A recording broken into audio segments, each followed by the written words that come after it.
just about a week ago that these two teams were playing and what wound up deciding who was going to be the WHAC regular season champ. And now they meet once again, this time in the WHAC semifinals. It is the Marian Knights taking on the Indiana Tech Warriors for some women's lacrosse here on a fairly gloomy Thursday night. I'm Harrison Silcox. I welcome in my color commentator Rick Johnston with me this evening. And Rick, it was fun when these two teams last met. Should be exciting again. Yeah, we were here, like you mentioned, it was about a week ago, and we knew it was the regular season finale for Indiana Tech. One more game to play if you were Marian, and they'd come in winners of 5 in a row. The Knights have a really impressive victory here a week ago against Indiana Tech. The problem for the Knights in the last 2 games, Harrison, they've gotten down early in the first quarter. They got down 3-0 against Siena Heights in the regular season finale Saturday. Got down by a similar margin here against the Warriors. So we'll see what they can do here in the matchup with the 2 and 3 seeds here in downtown Indianapolis. It should be an exciting one, and the WHAC regular season title wound up being split between 3 different teams. And Lawrence Tech, Indiana Tech, and Marian all there at the top. Marian was able to sneak in at the 2 seed. They got themselves a first-round bye, so they haven't played since last Saturday. Indiana Tech took care of business against Madonna on Tuesday. They're coming off a shutout performance, 16-0. They won in the opening round of this WHAC tournament. We're underway in the semifinal. And draw controls were a huge part of the storyline in last week's match between these two teams. Ruby Mason, she wears number 7 in white for Marian, went to work out of the draw circle, and you see this time around, courtesy of an official from the referee, the opening draw went Marian's way, but some problems here in the clear as they try to work into their attacking zone. Yeah, Mason had 12 draw controls last week.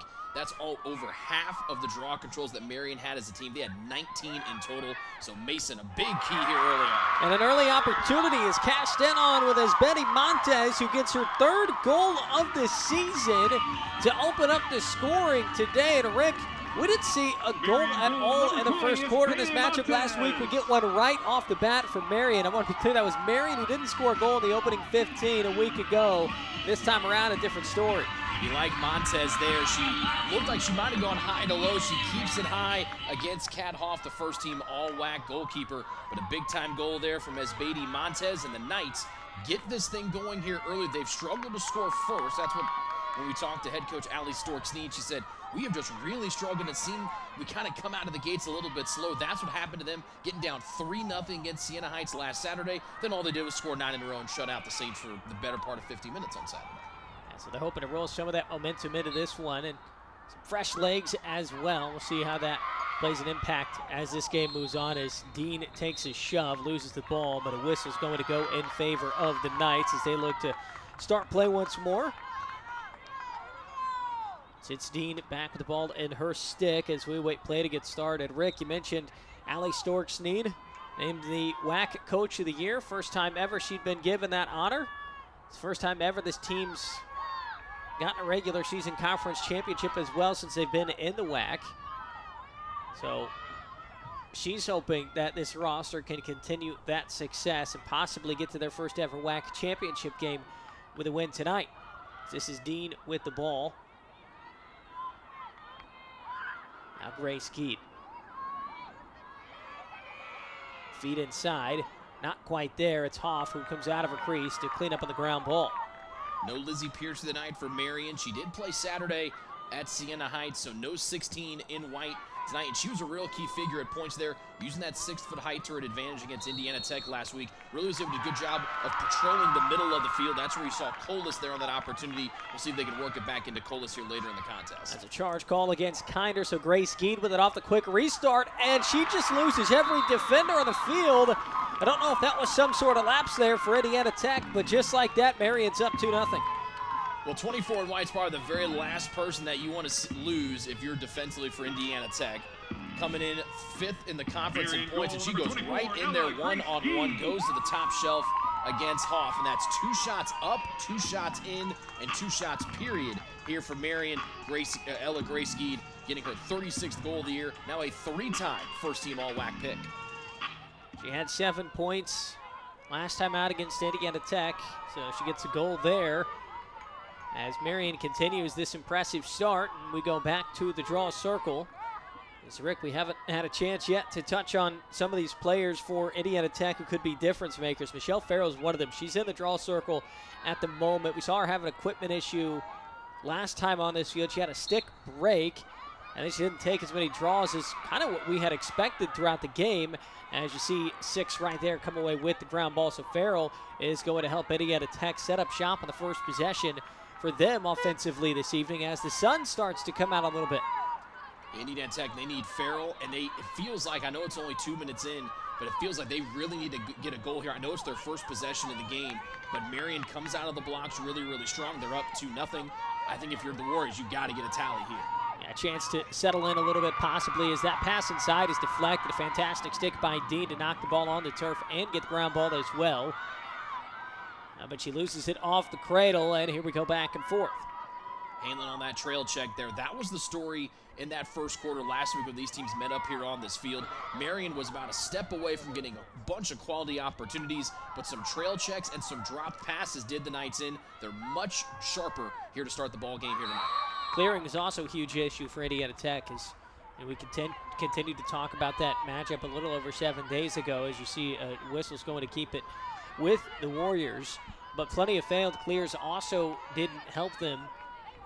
And what wound up being a loss, and the team looked like they were in the driver's seat to win the WHAC outright, possibly get the 1 seed. They wind up losing that game, and they miss out on the bye entirely as Grace Geed has the ball in her stick now when clearing issues coming back to bite once more for Indiana Tech as they miss out on another chance to have some settled possession. Much different story. This is almost like the two teams have switched bodies from what we saw about 8 days ago, where Indiana Tech came out very clinical, very precise. Marian a little bit all over the place a little bit that first quarter. The Knights, though, much cleaner, much more pinpoint with their accuracy here this week. When we talked to head coach Allie Stork-Sneed, the boss said they did a lot of stick handling drills this week in practice to try to rectify the drops that they had a week ago. So Montez, who opened the scoring, pushes the ball out to the far corner.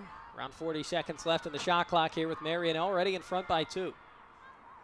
Let's see Ruby Mason get almost put on an island like that so far away from the critical scoring area, but Indiana Tech knows that she gashed them a little bit last week trying to take 7 White out of this one early. Dean was actually given a green card. Apologies there, but she's back out on the field, so we're also back to even strength as well. They say there was a numbers advantage for Indiana Tech, but they miss out on taking advantage of it with that failed clear, if you remember. So down to 15 seconds on the shot clock. Grace Geed heaves something at the net, and Hoff is able to take care of it. Trying to go off stick side against the lefty Hoff. Good looking take there for Geed. She had the extra step around her defender. Maybe you want to try to change it up a little bit. I know we talked about the first 2 goals of the night for Marian have been in the upper part of the goal. Maybe try to change the plane of your shot there a little bit. Try to catch Hoff off guard. And it's Farrell to try to find them all inside there. Get a quick look in transition. KJ Hirsch was there to start the clear as Marian got out of the way of that pass inside, and they try to start some transition themselves. But so we're slapping this in the clear here, and we'll see if Indiana Tech can catch Marian out of the substitution. Galini lost the ball momentarily. A whistle stops play, and the officials will say it stays with the Warriors. Yeah, the Texan Galini trying to put her name in the score sheet here. She's trying to get some sort of rhythm here for Indiana Tech. They've taken 1 shot here tonight. It wasn't a great shot. And we'll see what they can do here. Where Gusters has got the ball right now was the main wrecking crew a week ago towards the end of that game for the Warriors. Yeah, she floats one inside to Ritchie, who gives it right back to Regusters. Now she tries to look inside. It's not there. Player hits the deck, and a whistle's blown, and we might be looking at our first free position on the day for Hainland. 36% on free position looks on the year is Indiana Tech. And it's about as good of an angle as you could possibly have as Hainland looks to get her team on the board.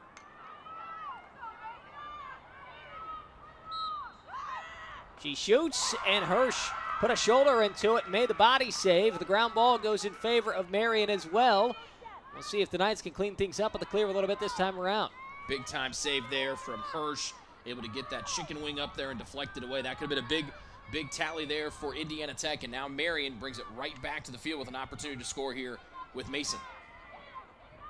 A look in there on the inside in transition, so Mason wisely moves it back behind the cage as it's worked to the near side. Sissel with the ball now as she throws one up top.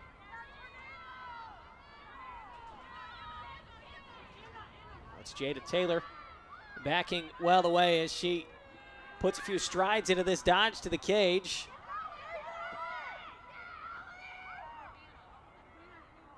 That goes out of play, last touch by the Warriors. Play starts once again with Mason. Finding a cutter inside, the pass incomplete. Regusters heads up playing the ground ball, and she's off and running. Coles, the one that was trying to sneak away on the backside on the doorstep right there. And you saw another one of those big-time trail checks for Indiana Tech that we harped on that they did last week. You get their first one here so far. And so after a rocky couple of minutes to start, Indiana Tech has found their footing defensively. We'll see what they can do here on this end of the field. It's Williams moving it out to Regusters. So slow start compared to the earlier matchup between these two teams. Indiana Tech does hold the all-time advantage at 6-2 is their record against Marian. As another pass inside to a cutter falls short. Regusters comes in to clean up the ground ball, and somehow the ball trickles through. I'm glad I'm not keeping stats in this game, Rick, because I don't know if that was a shot or some sort of weird deflection off the ground ball, but some much-needed life for Indiana Tech offensively. Looked like it's going to be kind of going the other way. Regusters comes in. She gets sandwiched between two different defenders. Somehow gets the ball out of her cross. Able to go high to low and bounce it away there from Hirsch. A tough one there for KJ to try to make. She's thinking it's going to be high the whole way, and that ball just knifed right down and bounced right off stick side. So a good tally there from Regusters.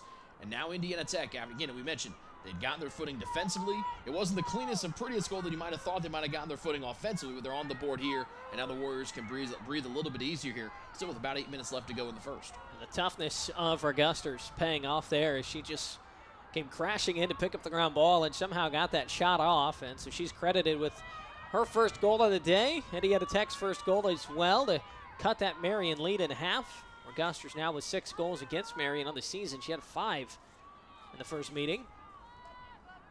Mason and Farrell back at the draw circle once more.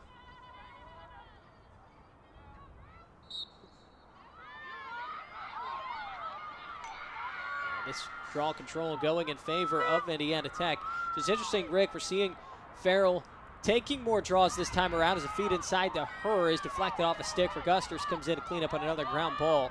We saw Mason play really well out of the draw circle for Marian in that last matchup, but the amount of times she went against Farrell not quite as frequently as what it's been so far tonight, as Tech continuing to look for cutters inside. The whistle stops play as Ritchie falls down.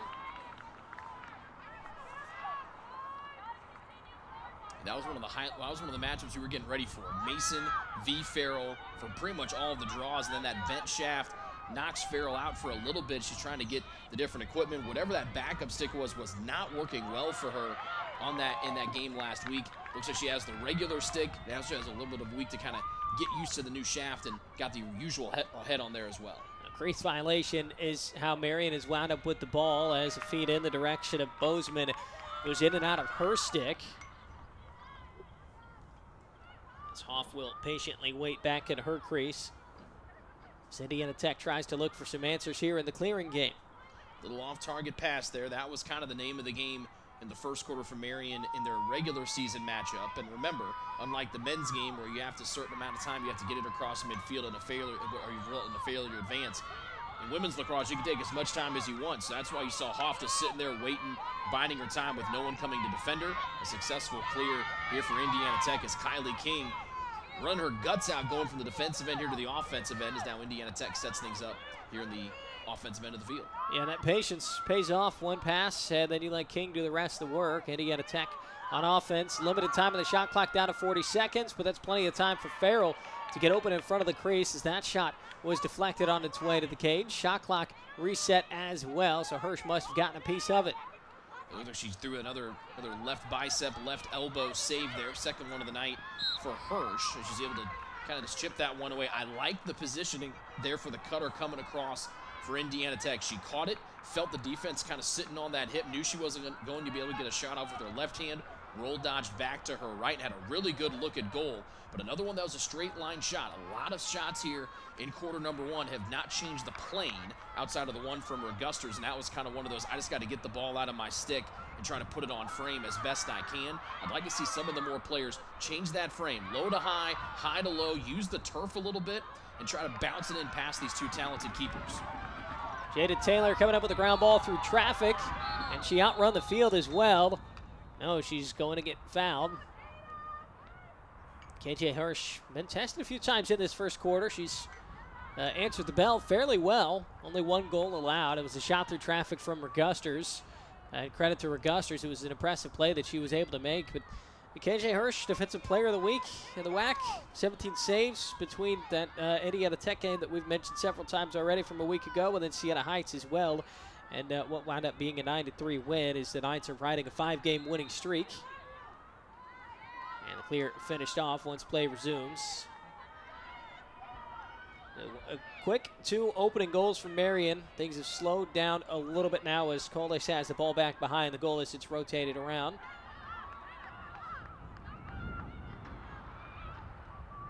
Now Grace Geed looking for a teammate inside. It's not quite there. Plenty of time to work with on the possession this time around from Marian. Hanging on to a 1-goal lead in the WHAC semifinal. And a pass inside, that one's picked off. Farrell with a handy stick, the midfielder of the year in the WHAC. Making the play defensively, just a sophomore as well. Plenty of potential in the next couple of years in her college career. Over 90 points this season. Look inside to Ritchie, and we are tied. Ritchie with a beautiful finish on the counter for Indiana Tech. They're able to press it up and able to find a cutting Ritchie right in the middle of the field. Ritchie getting her 22nd goal of the year and a good bounce back here for Indiana Tech. As you get a look at the replay here, a little pop to the nobody slides out to Ritchie in transition, and the Warriors have tied us at 2. Really nice finish there for Indiana Tech. They're able to push it in transition after the pick on the other end by the talented Michelle Farrell. And that assist coming from Lauren Hanlon as well. That's her 12th on the season. She's got over 40 points on the year. So after going down 2 goals, you mentioned this earlier, Rick, quite the opposite from the first meeting between these two teams, where it was Indiana Tech who got off to the hot start. They went up by 3. Marian kind of grew into the game a little bit as it went on. Today it was Marian getting the first 2 early goals. Since then, it kind of feels like we're starting to see Indiana Tech grow into this thing a little bit. And the other thing, too, is they're doing this a woman down, where Gusters is in the box, is over on the sideline right now after picking up a card. And so you do that with a woman down, even more impressive there for the 2-woman game for Indiana Tech.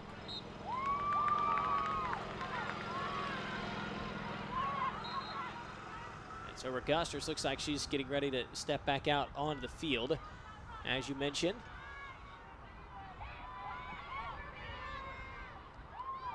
So Mason with the ball now. Ritchie in front of her as Mason gets it into the attacking zone.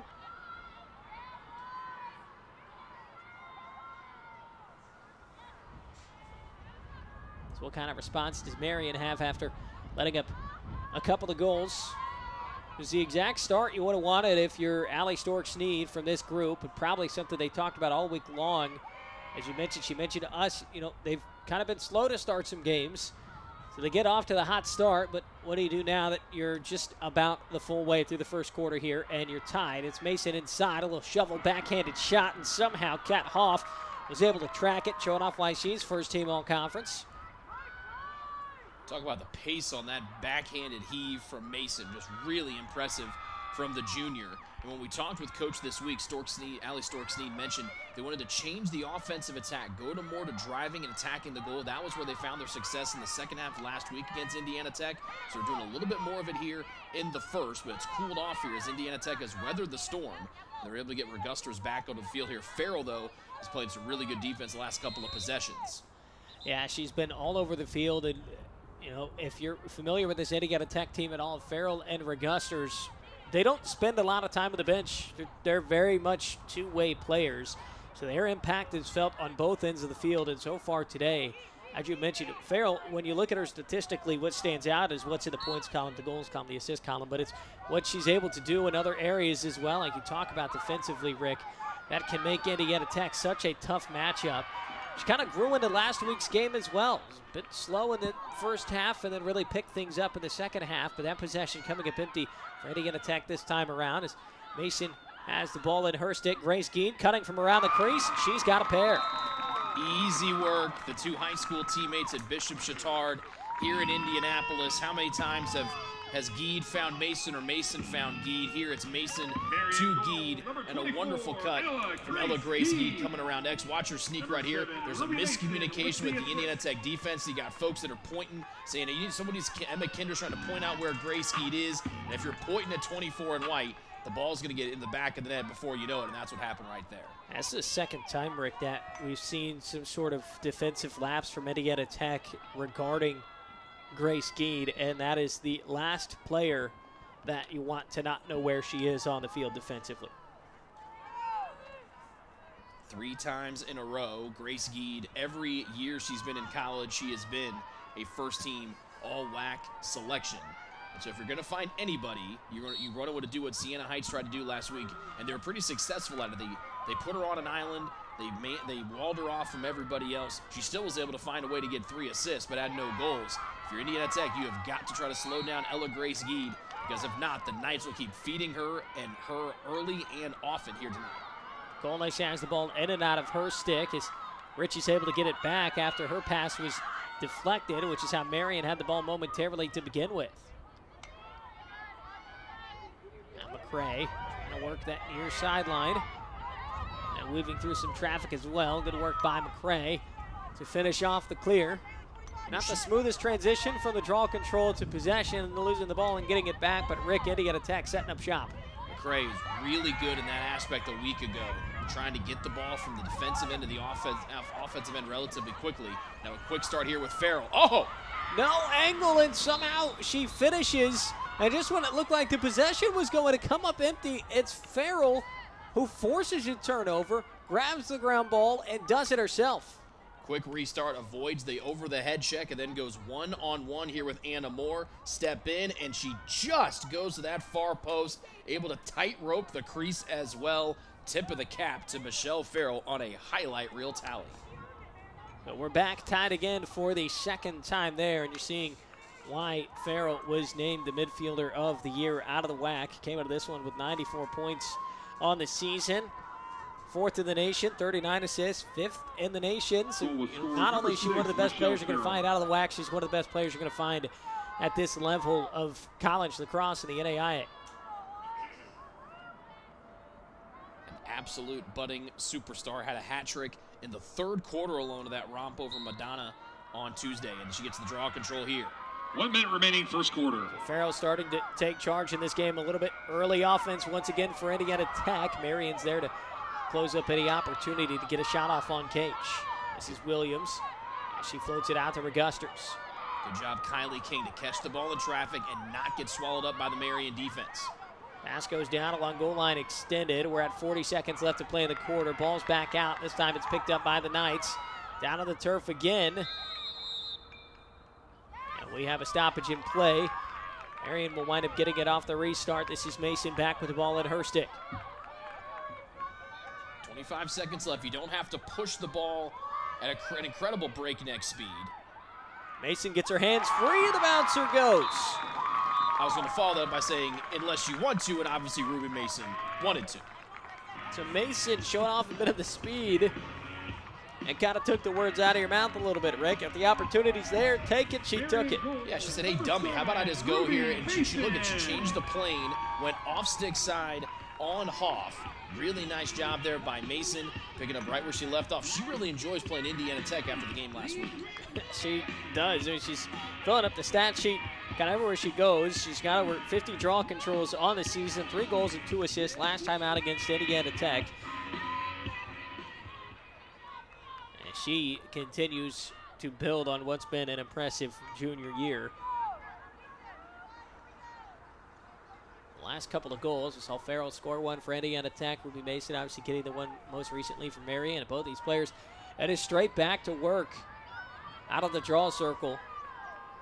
7 in white and 6 in gray. I mean, they just don't stop. Yeah, no rest for the weary. And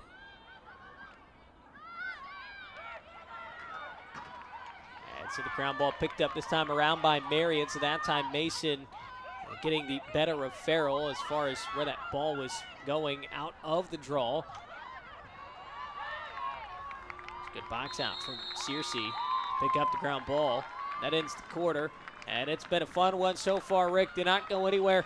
Knights lead the Warriors by 1. A chance to go to the WHAC championship 4-3. on the line. You're watching women's lacrosse on the ISC Sports Network.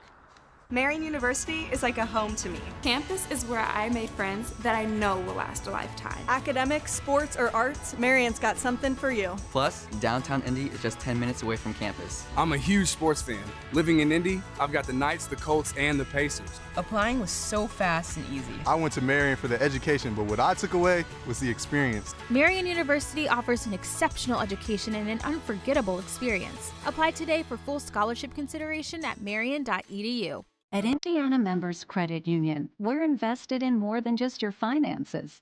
We're invested in your future, the future of your family, the well-being of the community you live in, and in those who dream big. Until those dreams become a reality, any bank can give you a loan or open an account.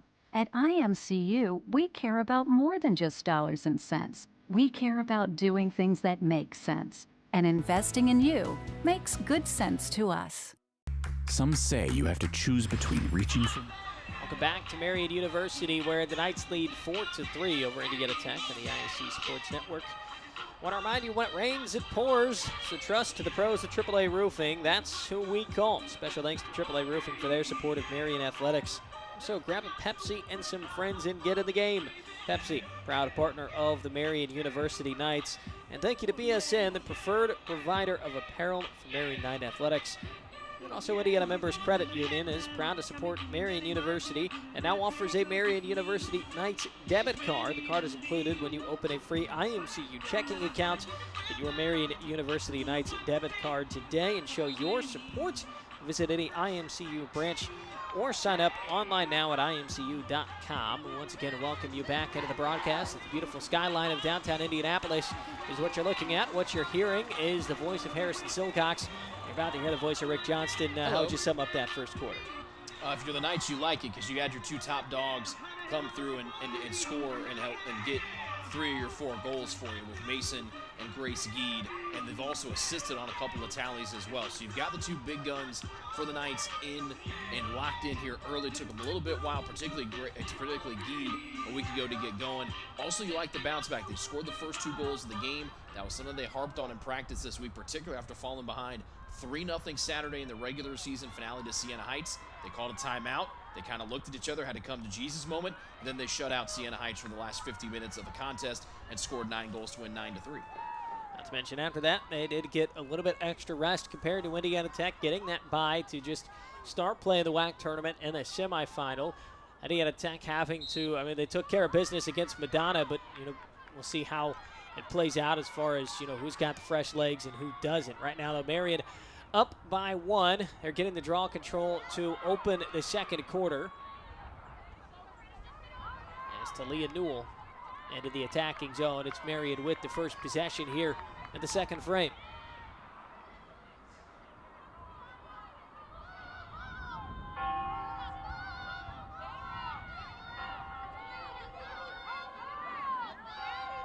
Sissel takes her time before throwing one up top, and now some trouble here possibly for the Knights as this one goes back out of their attacking zone and backed out on the turf. And it's Marian who's able to come away with it, getting a whistle as well. Some stick checks thrown up high there around the head of Sarah Travis.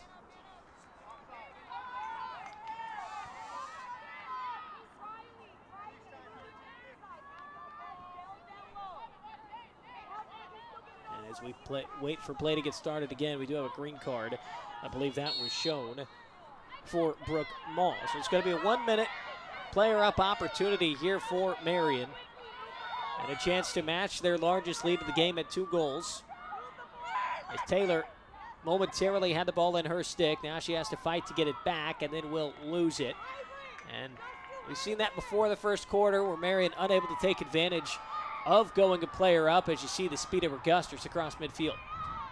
2 unforced errors there. The first one didn't result in any trouble because they were bailed out by the green card by Maul. But some sloppy ground ball plays got Indiana Tech with an opportunity to tie it here on their first possession of the quarter. Not what Marian wanted to see to start quarter number 2. So we'll see what kind of patient approach that Indiana Tech will have back with the ball. Having Maul on the sideline for that green card. This is Farrell with it now.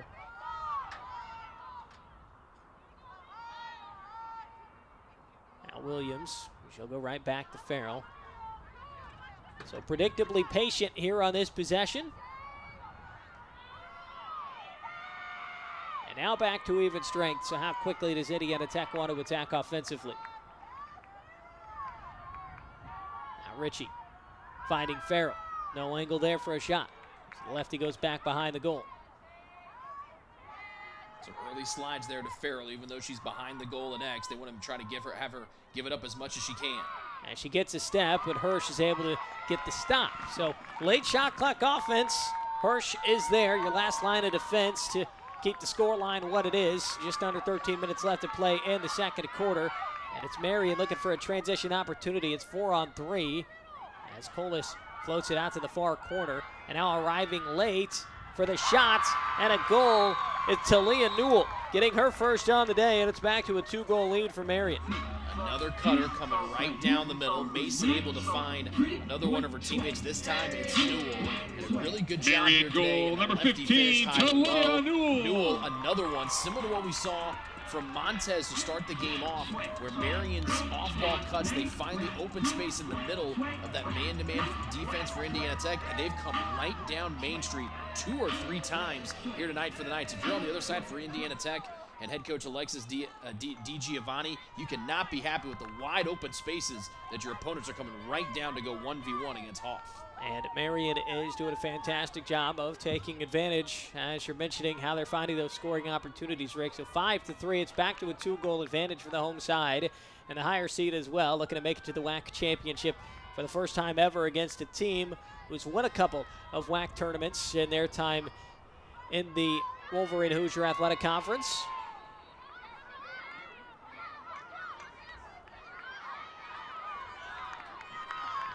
So good work out at the draw circle once again for Marian. Anna Moore was hoping for maybe an angle there to appear on the way to the goal, but it did not as Farrell had her on the matchup. So Marian will slow things down once again. It's back on the stick of Mason as it's rotated along the outside as Marian's holding on to that 2-goal lead. I thought it was interesting, Rick, that Coach Allie Stork-Snead said to us earlier in the week that they wanted this game again just to prove kind of that, yeah, we beat them once, but we're good enough to beat them again. And I completely agree with you. And you look at it, and you mentioned off the top, it's been in an all-time series. It's been leaned heavily to Indiana Tech. That win last week for Marian, just the second one all-time against the Warriors. And no better way to prove it in back-to-back weeks in the tournament, win or go home time. There's only a certain amount of teams. It's not a very big field that makes the NAIA National Tournament. So if you're one of these two teams today, you're really trying to lock up that automatic bid. You do not want to be sitting there on selection day hoping to hear your name called. Montez is hoping for her second goal on the day. Might have hurt her hand a little bit on the follow-through with a shot as that shot sails over the crossbar. And mention the all-time series, 2-6 all-time Marian is against Indiana Tech. Indiana Tech did the double out of last year. They played twice. Second time around was in the WHAC semifinals a year ago. And Marian lost, so a revenge aspect there. There's a lot of these teams out of the WHAC, very familiar with one another, as you see Hoff there coming away with the loose ball right in front of the goal. I want to go back to that replay really quick we showed on the shot from Montez. I really like the late pressure on the slide from Hitchcock. Came in and just was able to kind of ride the arm of Montez up in the air a little bit, force that shot to go high, but a turnover here. Grace Geed looking for an angle here as the ride works for Marian. She finds Mason back behind the cage. Nobody's on her. She surveyed for cutters and came up empty.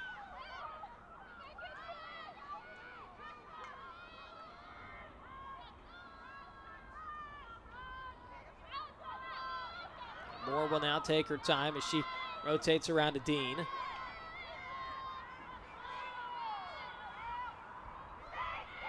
And that's a fantastic read from Hitchcock, forcing the turnover and floating a pass forward. And McCrae is going to try to go to work on the clear. One-hand thievery from Hitchcock, wonderfully done. Who's been a really active player here defensively for the Warriors. And we'll see if Tech can get the clear here. A lot of pressure on the ride here from Marian. But when in doubt, get the ball to 3 in gray and let her go cook. Now Regusters on the move. And she finds Hainlin.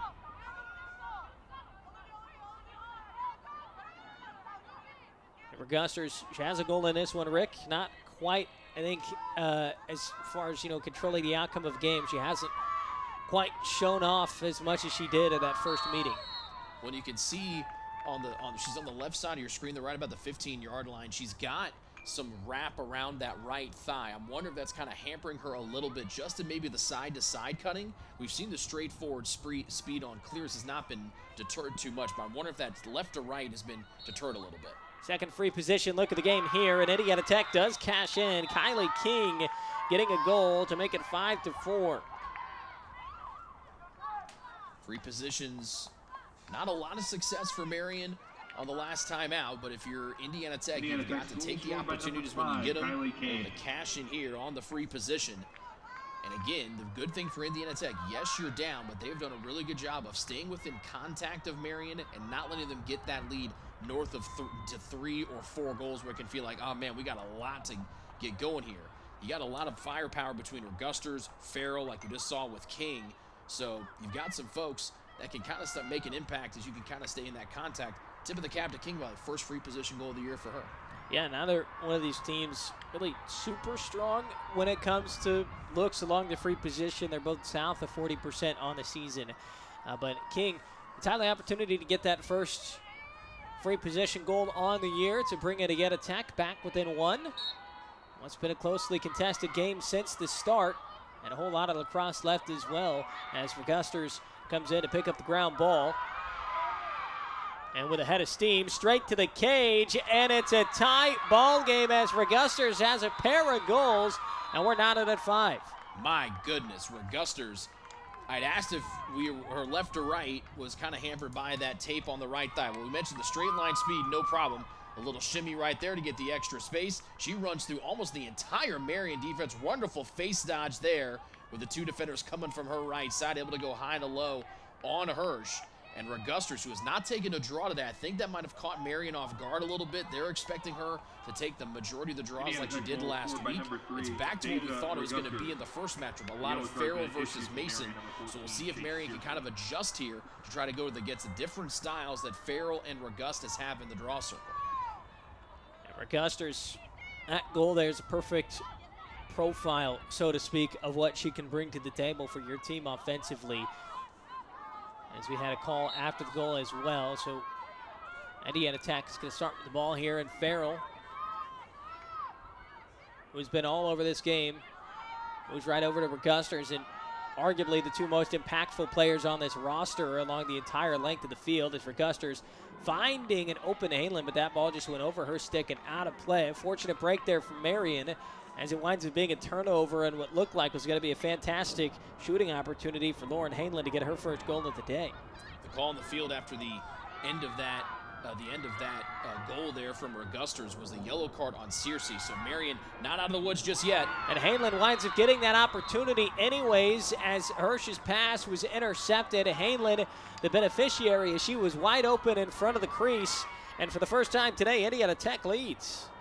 A turnover in your own end is crucial to not let happen here against Indiana Tech because they have some really top-notch athletes that can pounce on you at the most opportune time, and you get Lauren Hainland to capitalize here. We talked a lot about Regusters and Farrell, but Hainland comes in, that's her 31st goal of the year, and she just goes right in, right on top of Hirsch, and makes easy work there.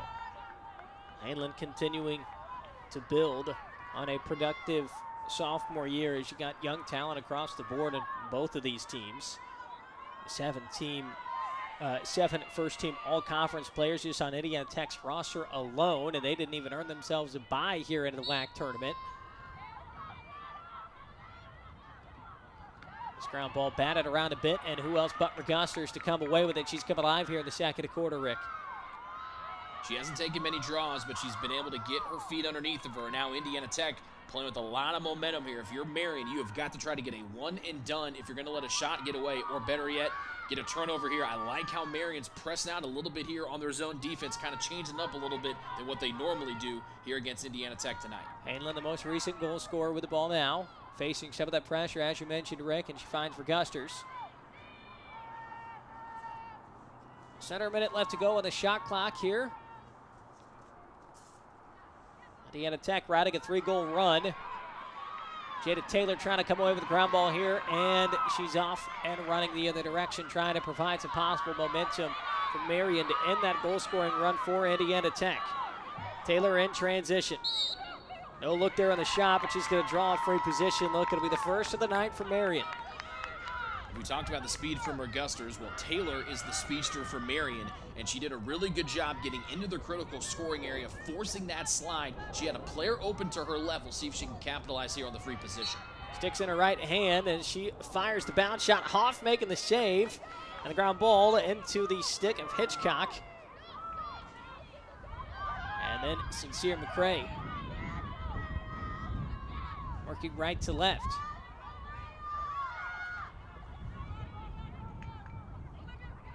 A lot of defense from Marian here in the second quarter. Still 7 minutes left to go in the frame, but they need to get another stop here. As Williams had to chase down that loose ball. This aggressive pressure from Marian continues. Ritchie now finding a cutter, and somehow Hirsch getting a piece of that. Both these goaltenders in the last few moments of this game putting on a show, but it's for Gusters finding the loose ball and getting the hat trick to boot. And the lead climbs up to 2 goals for Indiana Tech. If you're Regusters, you have got to love these unsettled situations because the zone defense of Marian isn't locked in. They're trying to gather around. They're trying to get the ground ball, and that gives you bigger open spaces to cut through and use your speed. And she's been a real tough-nosed player today. She has been getting pushed and jostled around almost every time she's had the ball in her cross today, and she has not blinked. Like you mentioned, first half hat trick, Regusters. Second half Regusters to come to play here in the first half here tonight.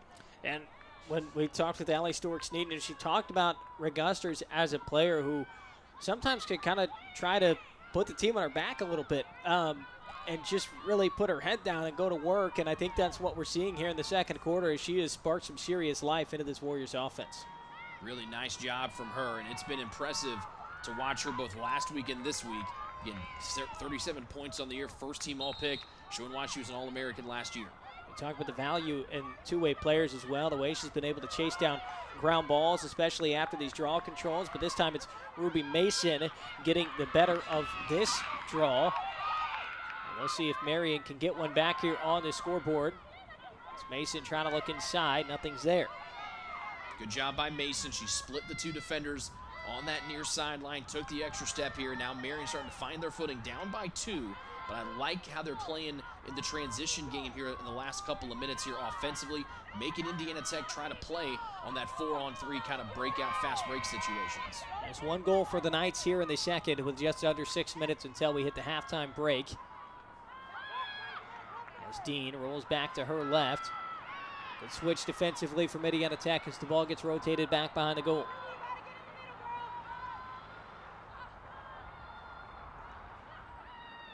Cutter from around the crease is Colas. She forces one inside to Mason. That ball gets batted down to the turf. And Marian comes away with it. Grace Geed. She's got the ball now. Fires a shot on Cage. Hoff, did she make the save? She did. She turned and then swatted the ball with her stick and knocked it back out of play. And now here comes, or not out of play, but out of the crease. And Hoff was able to get it back and then start the clear as Hitchcock crosses midfield. Harrison, I think the ball got between the legs of Hoff and it clicked off of the heel of her left leg, and that's why it careened towards the far side of the field. A really nice low-to-low shot on the run there for Marian, but a better save from Hoff. And the reflexes of Hoff have been very active here in the second quarter as she and her saves are just as big of a part as the goals are in this 3-goal run for Indiana Tech as Ritchie now holds the ball on the far side of the field. 55 left here in the possession.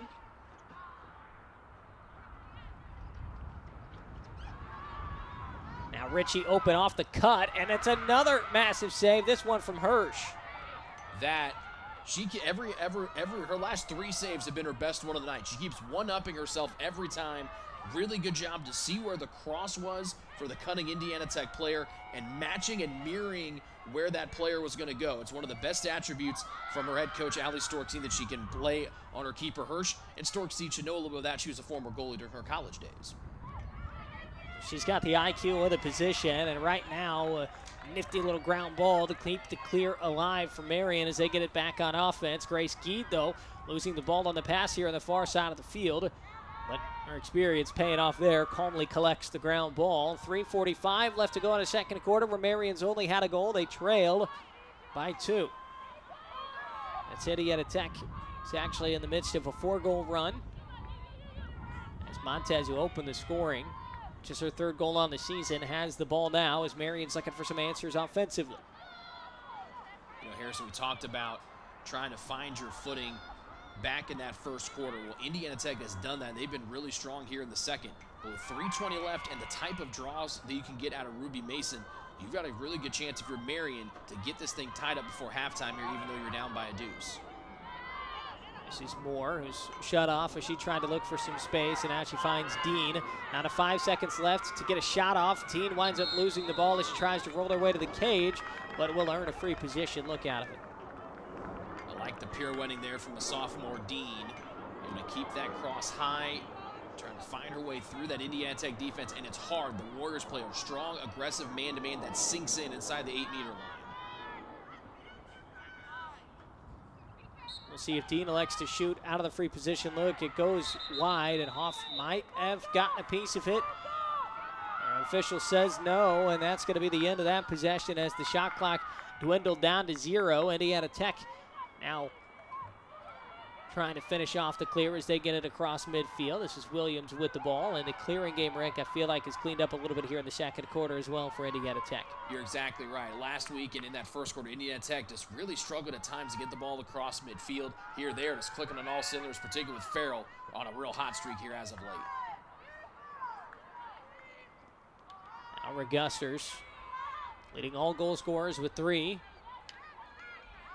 Communication is the key to this aggressive zone defense for Marian. You have to communicate where the cutters are coming from. There's been a couple of times tonight where open Warrior players have come right down the middle of the field. Marian's got to clean that up. Hanlon working inside, unable to get a shot off, but able to hang on to the ball. His possession this late in the first half, you could argue, is more valuable than possibly losing it on a wild shot as Regusters now with the ball. 30 seconds left to get a shot off. Farrell trying to look inside. She does and gets stuffed. Hanlon does on the crease by Hirsch as both goalies putting on a clinic here in the second quarter. And this time it's a good outlet from Hirsch in transition as Dean in the catch and run.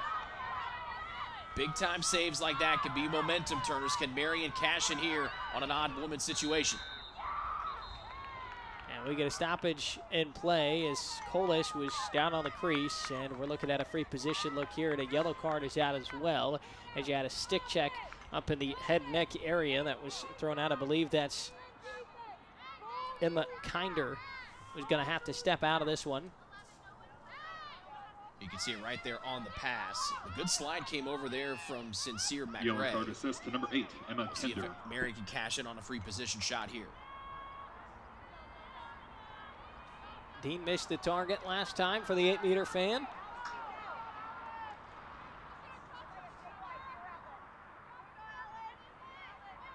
%37% on free position looks coming into this one as Marian on the season.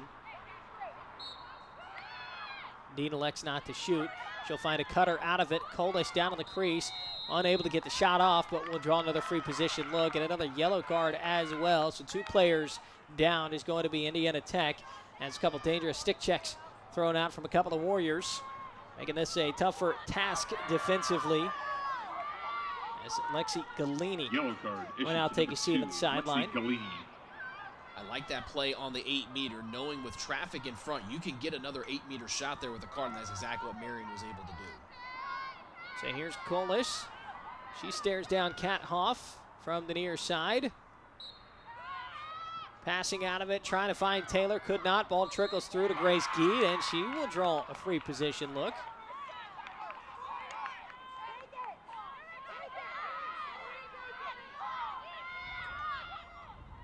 Might have been the defensive positioning there for Indiana Tech. Grace Geed quickly now shoots, and Hoff making the stop. We've said it plenty of times, Rick. Both these goalies coming alive, but a massive mistake from Hoff gives it right back to Mason, who capitalizes on the error. And with 1 minute and 12 seconds left here in the second quarter, Marian back within 1. Wonderful job by Mason to pick up the loose change and bury it, but a fantastic save from Hoff going off stick side, cross-handed. Mason picks it up, goes from her hip and goes to the off stick side, able to put that one home. Mason also took a little stick to the chin area right there, but she's able to finish after she was quiet since that romping first quarter. Good to see her and Gee back in here, and with about 72 seconds left, it's only a one-goal contest. Lexi Galini still taking a knee on the near sideline as well. Worth mentioning is she was given, one of the two players that was given a yellow card for Indiana Tech, so there's still going to be a player down regardless of where the ball ends up after this draw. As you would think, Indiana Tech is just going to try and kill off the remainder of that card and get into the locker room in decent shape, up by a goal. Marian going to try and win the last 72 or so seconds here of this half, as Farrell coming away with a critical ground ball off the draw. And finding Halen inside. She fell down to the ground. Now we get a whistle that stops play.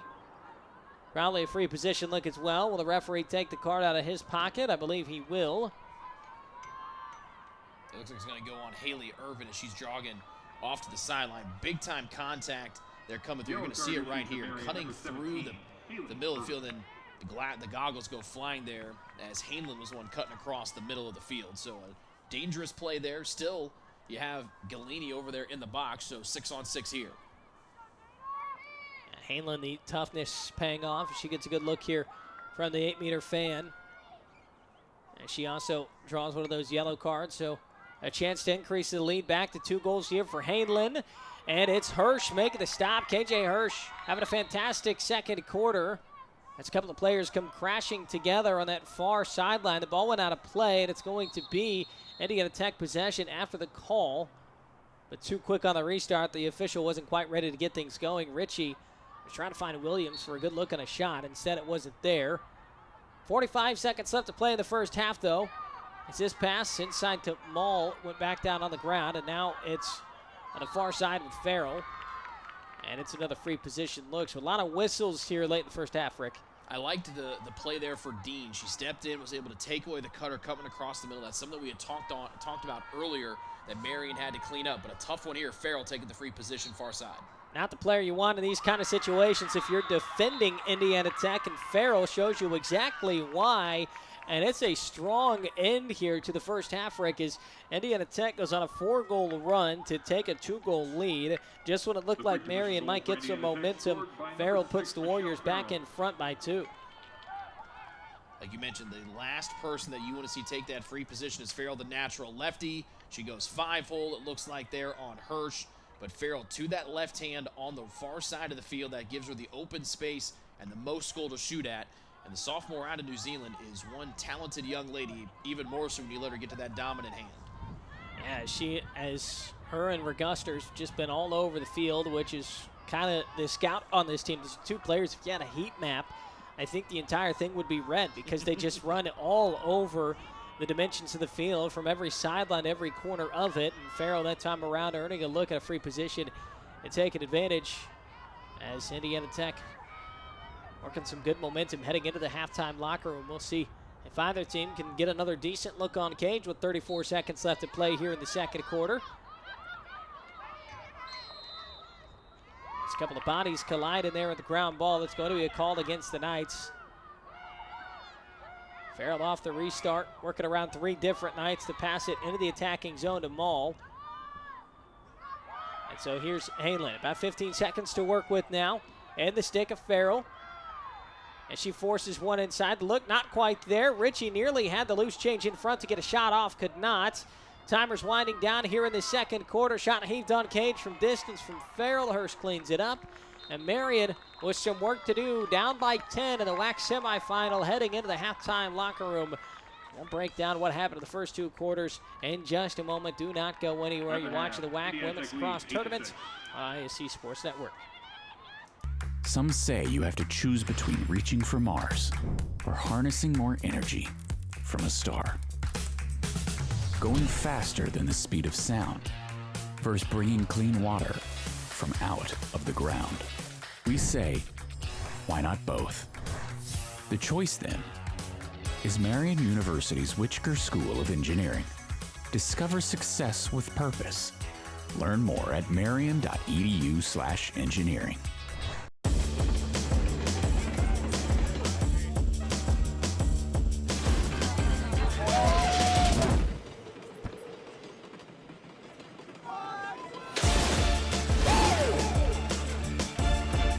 Pepsi's always had great taste. Today, try great taste with zero sugar. This is the Pepsi with zero compromises. This is Pepsi Zero Sugar. Meet Chip. 30 years ago, he started a small business with a big idea. Today, there's a new building, a new fleet of equipment, and a new era of leadership.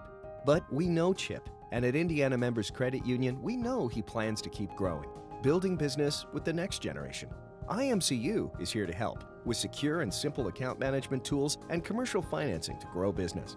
Today, it's all about Chip. Tomorrow, it's all about you. Because at IMCU, it's you that matters.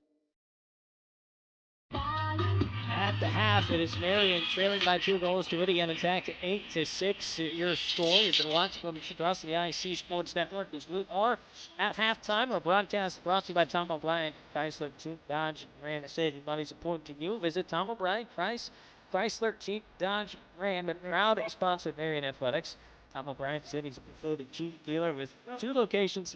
The biggest Jeep inventory in Indiana. To show our support, Tom O'Brien will donate $200 to Marian for every car any student, parent, employee, or friend at Marian buys with mention to come up. Go nice and go to Tom O'Brien to see how our family works for you since 1933. Also, first on-site, formerly more restoration, is here to help power you if whatever comes your way. From fire, flood, catastrophic storms, or fire hazards, they have the team, technology, and resources to help you restore, rebuild, and rise. Go Knights. And then also MU Athletics. Get all of the up-to-date to the minute information on Knights Athletics at MUKnights.com. So follow us on Twitter. That's MU Knights, not this X. That's MU Knights. That's MU Knights. I'm Harrison Silcox. I'll bring my Keller commentator Rick Johnston back into the broadcast as well. Kind of a trailer, 2 different quarters there. What we saw in the first half, Marian getting the exact start that they would picture heading into this game. But gritty and tough play from Indiana Tech, dropping back into this thing.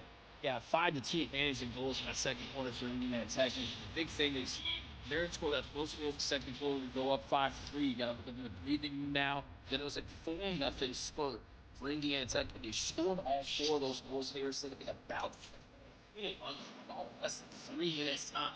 So they just went bang, bang, bang real quick. Couple assist goals in there. Marian's just been trying to find their way around here. All 17 shots there for Indiana Tech and did on goal. They have a lot of pressure on AJ version, the Marian defense. Knights on the other hand got a little bit sloppy with the ball there in that second quarter. Pushing out offensively as well. A couple big time saves. So I think that was the other thing too about that second quarter. A lot of goals. You mentioned 7 combined. But I thought the net finding from both Hoff and Hurst was exceptional in that second quarter with a lot of top-notch saves. Yeah, the goals were huge. As we mentioned, in that second quarter, we would have seen a lot more goals if not the play of those two players. So I've gotten some goals for Indiana Attack that have just been all over the field. As Gage Regusters and Michelle Farrell. Yeah, Regusters with the hat trick in the first half, and then Farrell's been coming to life here as of late.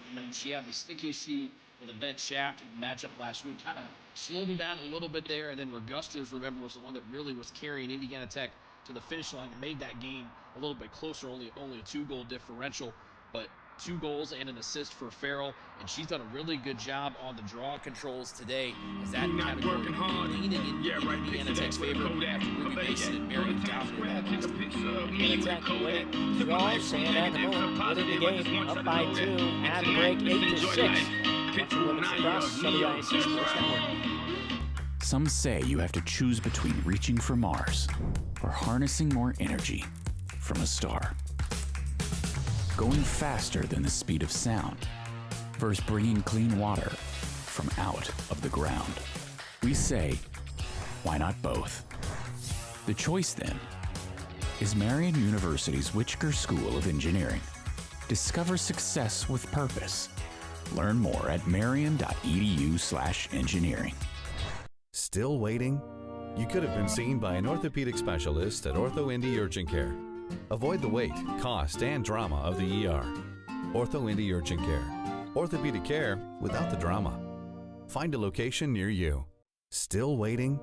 You could have been seen by an orthopedic specialist at Ortho Indy Urgent Care. Avoid the wait, cost, and drama of the ER. Ortho Indy Urgent Care. Orthopedic care without the drama. Find a location near you. The minute I stepped foot on campus, I didn't want to leave. Everyone here is about helping you succeed. It's hard work, but it's totally worth it. I have so much support from my advisors. The nursing program is why I chose Marian. I'm studying to be a teacher. I'm a business major. My professors really challenge me, and I know I'll be ready for my career. A great education is the best thing you could ever do for yourself. Marian University, an exceptional education and an unforgettable experience. Apply today for full scholarship consideration at marian.edu. 8-6, the Knights trailed by 2 goals. Just take a look at a wonderful blue here in the ISC Sports Network. There were battling elements a little bit early on, right? But skies, but still cloudy. The sun's showing here just a little bit. Speaking of clouds, nice shooting in Indianapolis here at mid-April. I'm Harrison Silcox, Smith Johnson with me on the call. We've got some first half. I know it's kind of.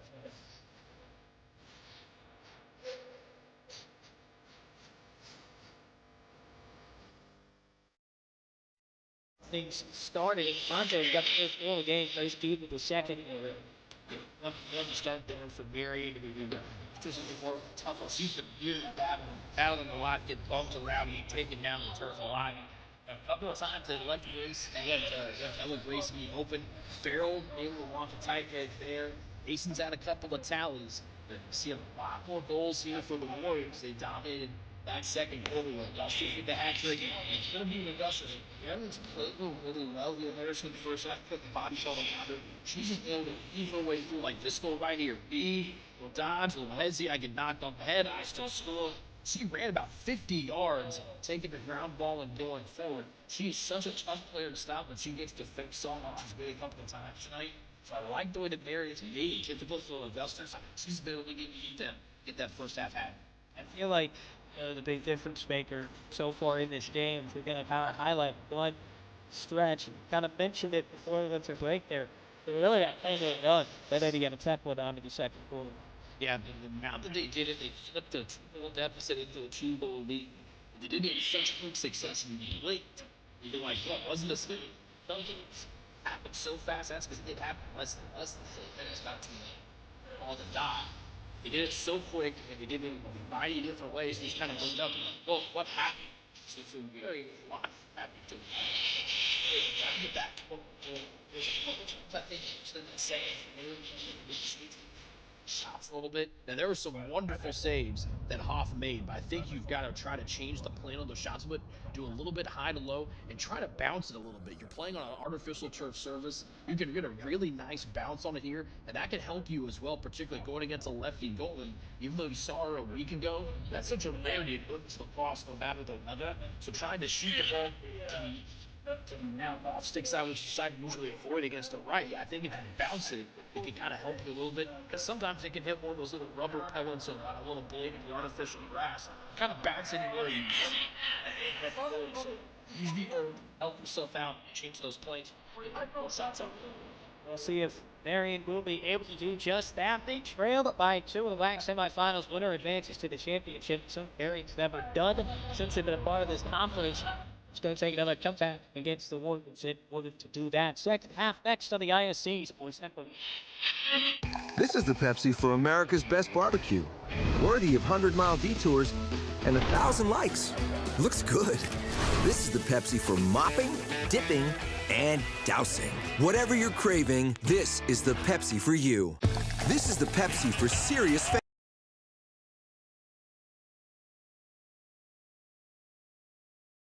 Marian University is like a home to me. Campus is where I made friends that I know will last a lifetime. Academics, sports, or arts, Marian's got something for you. Plus, downtown Indy is just 10 minutes away from campus. I'm a huge sports fan.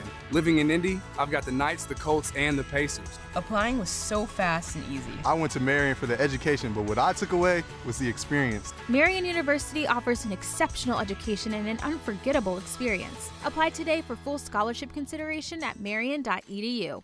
Still waiting? You could have been seen by an orthopedic specialist at Ortho Indy Urgent Care. Avoid the wait, cost, and drama of the ER. Ortho Indy Urgent Care. Orthopedic care without the drama. Find a location near you. Both teams out of their respective locker rooms as we're just about ready for the third quarter. Harrison Silcox and Rick Johnston with you this afternoon out of Indianapolis. The WHAC semifinals between Marian University and Indiana Tech. And our broadcast this evening brought to you by also the M Club. Joining the M Club is the absolute best way to support Marian student athletes. For more information, visit marian.edu/mclub. And then also Spot. Today's logistics marketplace is an ever-changing landscape where you can make your mark. As a leading third-party logistics company in North America, Spot gives you the tools to tackle industry challenges from our partners. Here, initiative, drive, and teamwork from the basis for a rewarding, fast-paced career. At Spot, we've never lost the entrepreneurial spirit that provides the foundation for our success. Chart your own course today. Visit spotincorporated.com/careers for more information today. That's spotincorporated.com/careers. Spot is a proud partner with Marian University, and it is Marian who comes away with the opening draw control here in the third. Grace Geed working on that far sideline. Good start here for the Knights as you got to get the ball into the stick one of your top two players. We saw how good Geed was to begin the game off.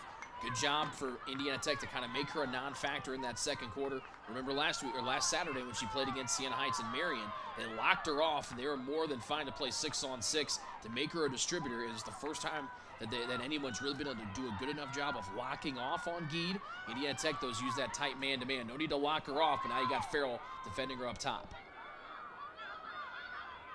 Dino circling around as you saw Grace Geed with the ball momentarily. It's Montez who now works at goal line extended. Colas trying to find some leverage. Could not, so it's back with Montez. 30 seconds to work with on the possession. This is Dean trying to get her hands free and scores. Alex Dean getting her first goal of the day. Played her high school ball in Fishers as the sophomores got her 22nd goal on the year. Take a look back at it. Another high-to-high heat there. We saw Montez get the scoring going in the first. And Dean, the top shelf that time. The sophomore from here in Indianapolis, or just outside of Indy and Fishers. We've seen Hoff struggle a little bit with some of those above-the-shoulder shots today. A couple of goals have been able to get by her going high-to-high. Good job there from Dean. And if you're Marian, you not only got the first goal like you did in the first, but you got it in a pretty quick time frame, 57 seconds in. So good playing out of the locker room for the boss, Allie Storks-Sneed. Now we'll see if that is part of the halftime adjustments, whatever those may have been that were talked about in the locker room. But Marian a chance to kind of reset things a little bit after they struggled in that second quarter. Probably breathing a bit of a sigh of relief from the sideline as well. A reminder like, hey, yeah, we can score against this team, but it's for Custers trying to get some momentum back with Indiana Tech. She's been all over the ground balls today. And the draw controls continue to lean heavily towards Indiana Tech. That's the 6th one that Farrell has won tonight and the 10th one that Tech has won overall. It's been a key stat that's led the way for Indiana Tech's success, something they struggled with here last week. Floated back behind the cage, and a little skip pass in front to Farrell. Somehow Hirsch sniffed out that one for a save. As it was Farrell on the doorstep, the exact player you'd want in that situation for Indiana Tech as Dean takes a shove.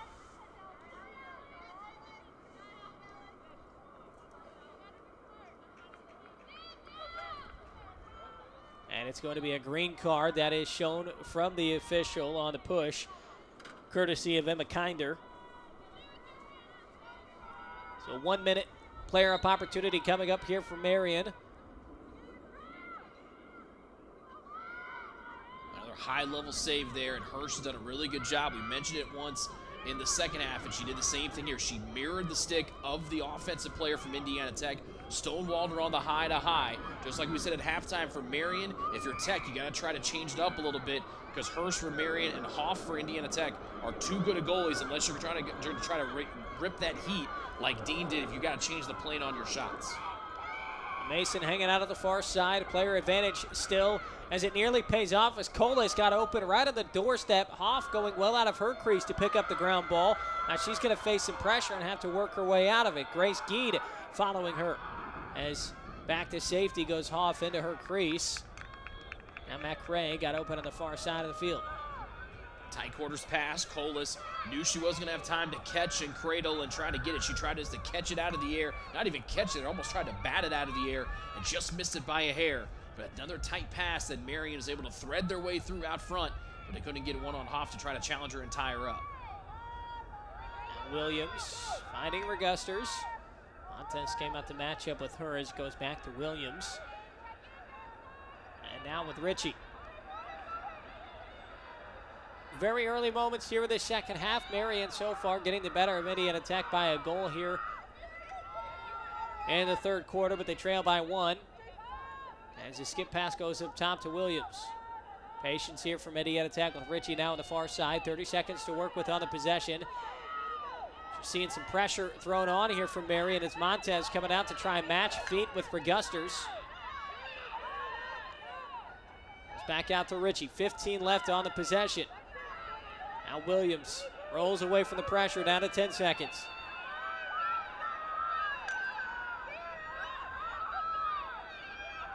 Five left to shoot. Farrell finding Regusters inside, could not complete the pass. Possession comes up empty for Indiana Tech, and Rick, the crowd fired up after what might be, or what might have just been, the best possession defensively we've seen from Marian thus far. I think it is, and I think you have to give all the credit there to Montez. She sat on the right hand of Regusters, was not going to let her use her speed and get to that dominant hand. She forced her to give it up. Regusters didn't even try to go to her left. She backed away and made the pass with her right. So Montez was the one that slowed that whole possession down.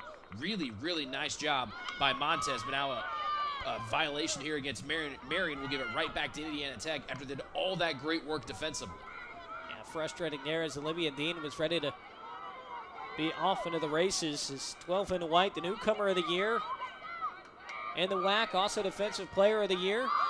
I'll make that 12 in white, apologies. But right now, it's Dean who has to go back to work defensively as Farrell has the ball.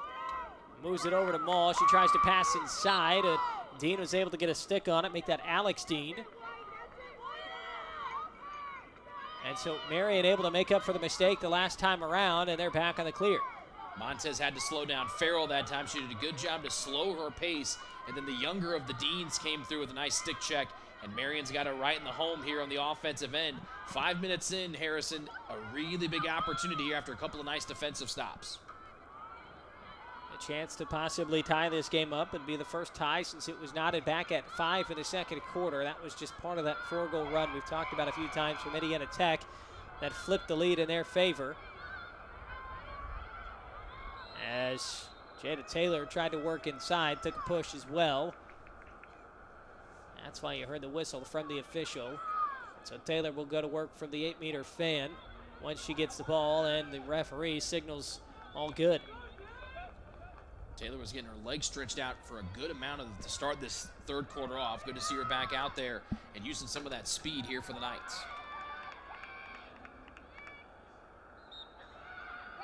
Taylor tucks inside. The bounce shot goes over the crossbar. Frustrated with the miss was the junior. Backup, though, will keep it with Marian. Ruby Mason finding Dean. 40 left to work with here on the shot clock.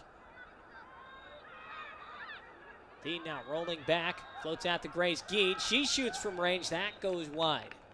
It's a good look that Marian was able to manufacture that time around. Shot clock down to 25 seconds though, as the Knights haven't been able to put anything on frame. Now back with Dean up top.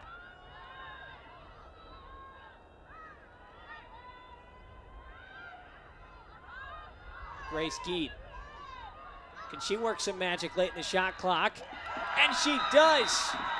Finding Mason on the cut. He turns and shoots, and it looked like Hoff might have gotten a piece of it, but it trickles home, and we're tied at 8. Second time that those two have found each other today. This time, It is the opposite way of how they hooked up back in the third, or linked up back in the third. And Mason able to put that one into the bottom corner. And we're tied at 8, so Geed to Mason. Two former Chatard Trojans now rocking the blue and yellow of Marian University here, represent the Knights, and we're knotted at 8. Mason with the hat trick on the evening. She had 3 goals last time against Indiana Tech. And so the 2-goal lead for the Warriors has been erased. With 8:54 left to play in the third quarter. These two teams only separated by about 2 hours. Aren't separated by a thing on the scoreboard as we're back at midfield. Mason gets the goal and then the draw control to follow. Now weaves through traffic and out of some pressure. Colas snatch that ball out of the air. Still work to be done on the clear, though. This is Olivia Dean. I mentioned her newcomer of the year out of the WHAC. First ever time that Marian's had a defensive player of the year in conference play. So good work there from the freshman.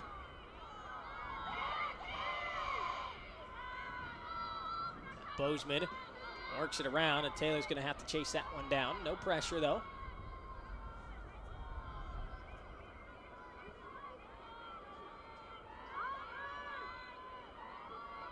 Eight-minute mark here in the third quarter. Winner goes on to the WHAC championship. Indiana Tech lost there a year ago. Marian's never made it past the semifinal in the WHAC tournament. Lawrence Tech likely going to await. They've got a big lead in their game that started about half an hour before this one. Is Grace Geed trying to get the left hand free, cannot. 20 seconds here left on the possession as Regusters is matched up with Grace Geed, trying to find a cutter inside. And now we're going to get a call as Lexi Galini was matched up with, I believe, Bozeman, who was the cutter. Like Grace Geed tried to find in front of the cage, and so Bozeman's going to get a look at a free position.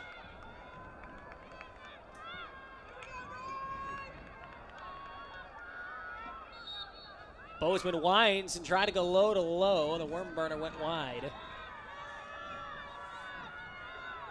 There's the right spot to shoot it there. You want to go low, off stick side. I like the opportunity. Maybe try, though, maybe get a little bit of a skip there, like you're trying to skip a rock on the creek and maybe bounce it up a little bit off the turf. Like we saw earlier on the Taylor free position.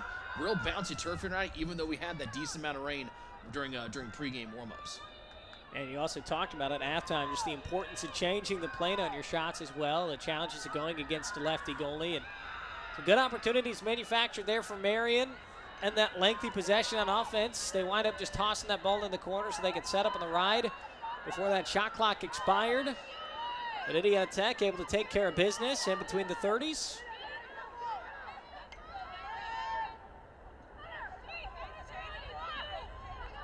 Brooke Mall carries back behind the cage and finds Hainlin, who's pressured out of that far corner. Hainlin back against the wall on that end line, now finds Williams. Marian has been happy to press out defensively here in the third, but that time it comes back to bite him a little bit as Ritchie finishes on the doorstep.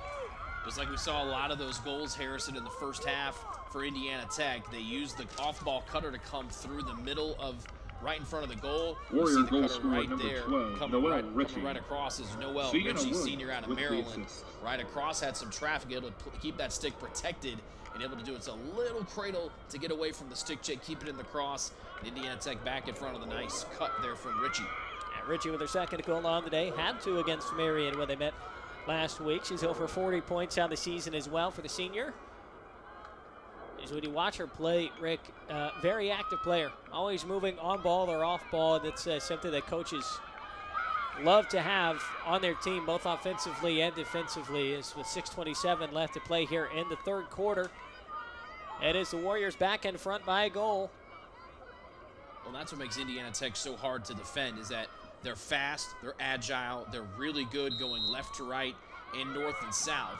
And they're also really smart off-ball cutters, so they can get that little bit of space where if you look at it from the stands, you might go, well, there's not a lot of room there. But Indiana Tech, really good passing team as well, so they can fit those passes into tight windows. Mason lost the ball momentarily. See if Marian can work the magic on some early offense here. Indiana Tech settles in well defensively as Farkas has the ball back behind the cage. Now it's Colas with possession. Knights haven't led since it was 5-4 back in the second. As Taylor has to chase down that loose ball. Just shy of 60 seconds now left on the shot clock.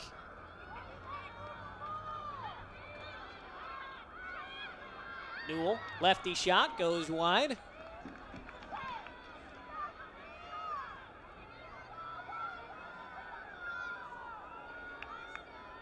Farkas off the reset. This is Colas trying to work magic along the crease, cannot. 30 seconds left to work with. Bozeman dodging on Farrell to her left, back to her right, shot off. Hoff got a piece of it, and the ground ball goes to Farrell. She had the matchup on the shot and comes away with a rebound, and now finds Ritchie in the clear. A lot of contact there on the shot from Bozeman. I'm surprised there wasn't a free position shot awarded to Marian with as much contact as it was out in front of the Indiana Tech goal. Now Rick Guster's back with the ball and then in the stick of Farrell. Those two players running point on offense all over the field in just about every single game they play. Just shy of 5 minutes left in the third as Regusters passes back behind the cage. Maul looking for Cutters inside. Nobody was there, so she works it around. Now Farrell getting open. She shoots. Hirsch got a piece of it as the shot will roll out of play on the near sideline. The backup keeps it on this side. Another big save for KJ Hirsch. That gives her 11 here on the night, but you did not want to leave somebody like Farrell to her dominant left hand that open. Good read, though, from Taylor to step in front, and now we're off to the races. Yeah, Farrell missed it on the catch. Taylor with a heads-up play to go after the immediate ground ball. And Taylor racing past everybody, only to get stuffed by Hoff. Mason, though, coming away with a ground ball. Tough break to miss it on the shot there, but Mason able to keep the possession alive. Now whistle's going to stop play. And a timeout is called by Marian. So we'll take a timeout ourselves as you look, as we head into the break. Oh, what could have been? 9-8, Warriors lead by a goal. At Indiana Members Credit Union, we're invested in more than just your finances. We're invested in your future, the future of your family, the well-being of the community you live in, and in those who dream big. Until those dreams become a reality, any bank can give you a loan or open an account. At IMCU, we care about more than just dollars and cents. We care about doing things that make sense. And investing in you makes good sense to us. Broadcast this evening brought to you by Hoagies and Hops. They've been serving PA-style hoagies and cheesesteaks in Indianapolis since 2015. Located just 5 minutes from Marian's campus, Hoagies and Hops is proud to partner with Marian University Athletics and will provide a 15% discount for all fans. Just show your game day ticket or Marian ID card.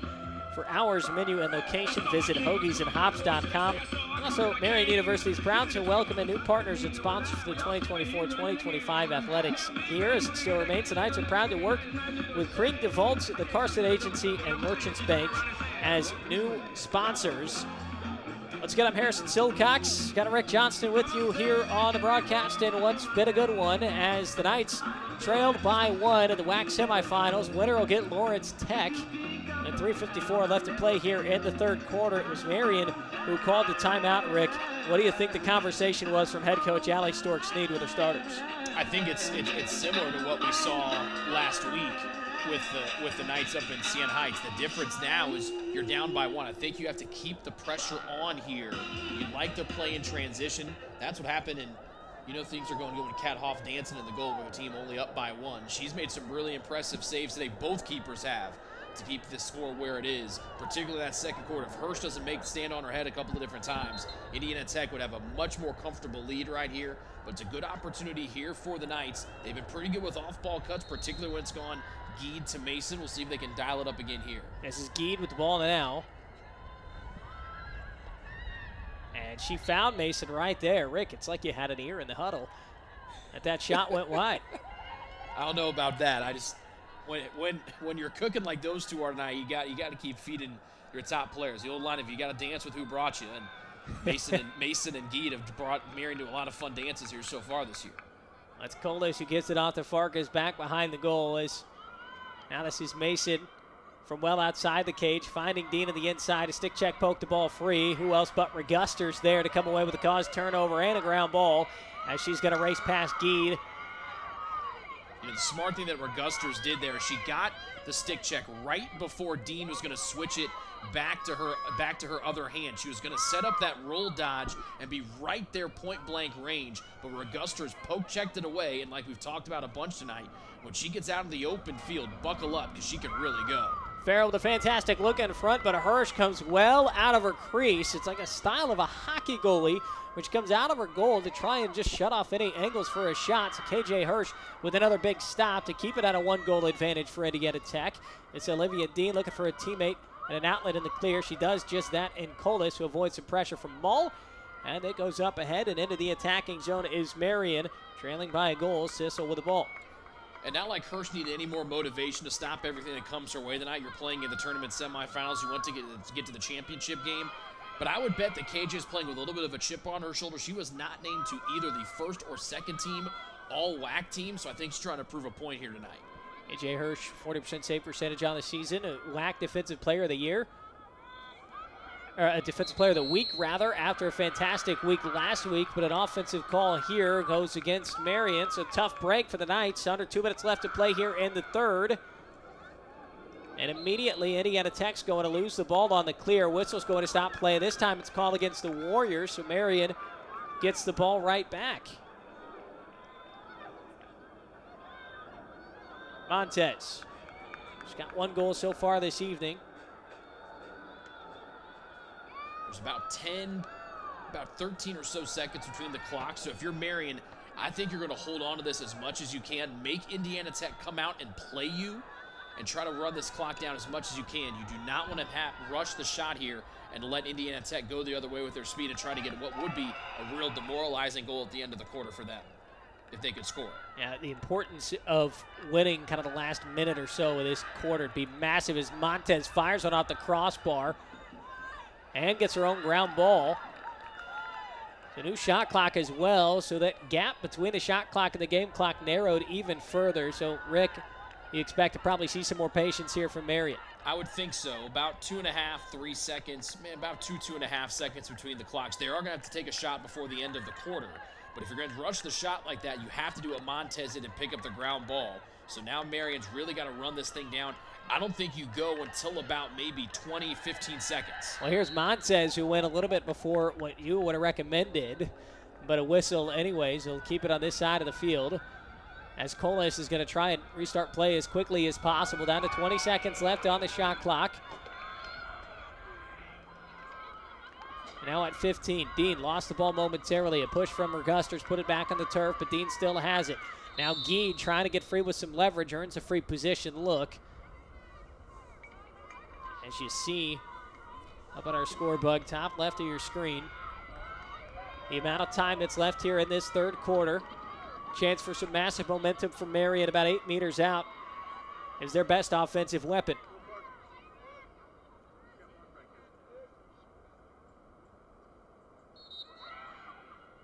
And Geed cashes in.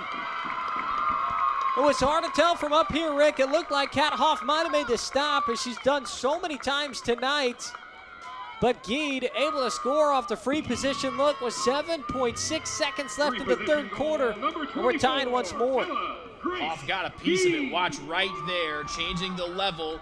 Either got a shoe or the cleat. Either got the cleat or the stick.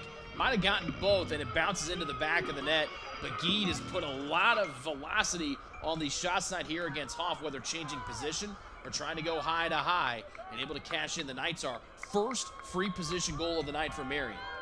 And a big one at that. 5th time so far tonight that we've been tied. This time around, it's 9 apiece.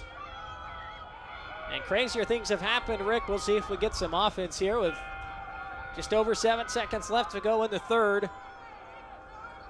An appearance in the WHAC championship on the line tonight, as a call after the draw control goes in favor of Marian. Clock still running, so it's not going to do much as the third quarter expires. And it is a 0-0 ball game headed into the fourth. We're tied, and it's been a good one on the ISC Sports Network.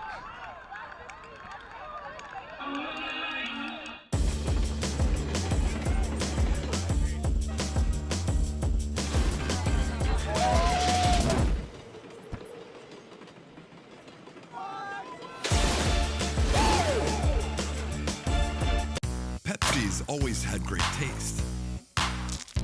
Today, try great taste with zero sugar. This is the Pepsi with zero compromises. This is Pepsi Zero Sugar. Meet Chip. 30 years ago, he started a small business with a big idea. Today, there's a new building, a new fleet of equipment, and a new era of leadership. But we know Chip, and at Indiana Members Credit Union, we know he plans to keep growing, building business with the next generation. IMCU is here to help with secure and simple account management tools and commercial financing to grow business. Today, it's all about Chip. Tomorrow, it's all about you. Because at IMCU, it's you that matters. Harrison Silcox and Rick Johnston with you on the call this evening. 9-9. These teams knotted up in the WHAC semifinal between Marian University and Indiana Tech. Rick, Marian was in a tough spot in the second quarter. They gave up a 4-goal run. They had a 2-goal lead erased and then a 2-goal deficit. And then they really came alive there in the third quarter. What do you think changed? I think it's not this simple, but I think it might be this simple. Is that they outshot Indiana Tech in the third quarter, 13-4. They limited the Warriors to just 1 goal. They outscored them 3-1. I think it was just getting more shots on goal. They had 8 in that second quarter. When you combine the 13 shots overall and a lot of quality opportunities, and Marian sitting here pretty. Tied at 9, you couldn't have asked for anything more. And like we talked about, the Knights and head coach Allie Storks-Snead wanted to host. They wanted to get the bye. They got both of those. They obviously would have loved to have been the #1 seed. But some wild tiebreakers since it was 1-1 in the 3-team pod with them, Indiana Tech and Lawrence Tech. But you're in a position you wanted to. I think if you'd have told the Knights at the beginning of this game, you're going to be tied heading to the final quarter with Indiana Tech with 15 to play, they would have signed up for that, no questions asked. So now it comes down to who has the best 15 minutes and who gets to go take on Lawrence Tech Saturday. And these two could potentially be the moments when you get in these late, close games where having that first-round bye can pay off because, look, Indiana Tech, they played a game on Tuesday this week. Marian's not played since last Saturday.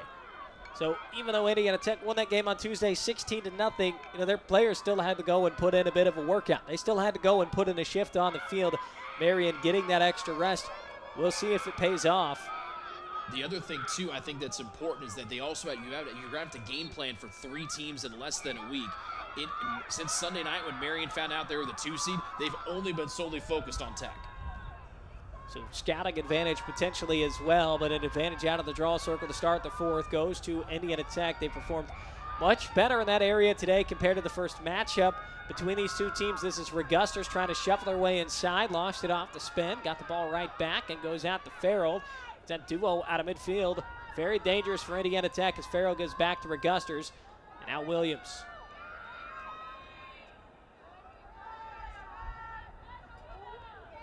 This is Hainlin. 55 seconds to work with on the possession. Farrell getting wide open and faked the shot and then has to roll away from the pressure. And then somehow a pass inside got to, I believe that's Ritchie, who's now down on the turf. Pardon me, that's actually not Ritchie.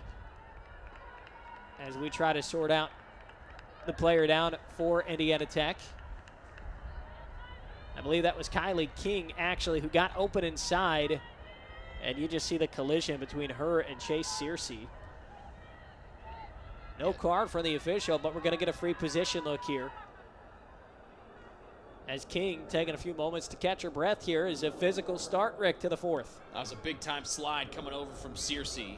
And if you're King, you're glad to see she's back on her feet and she can take the free position. King already has a goal in this one. It was a free position look as well. And she gets a second.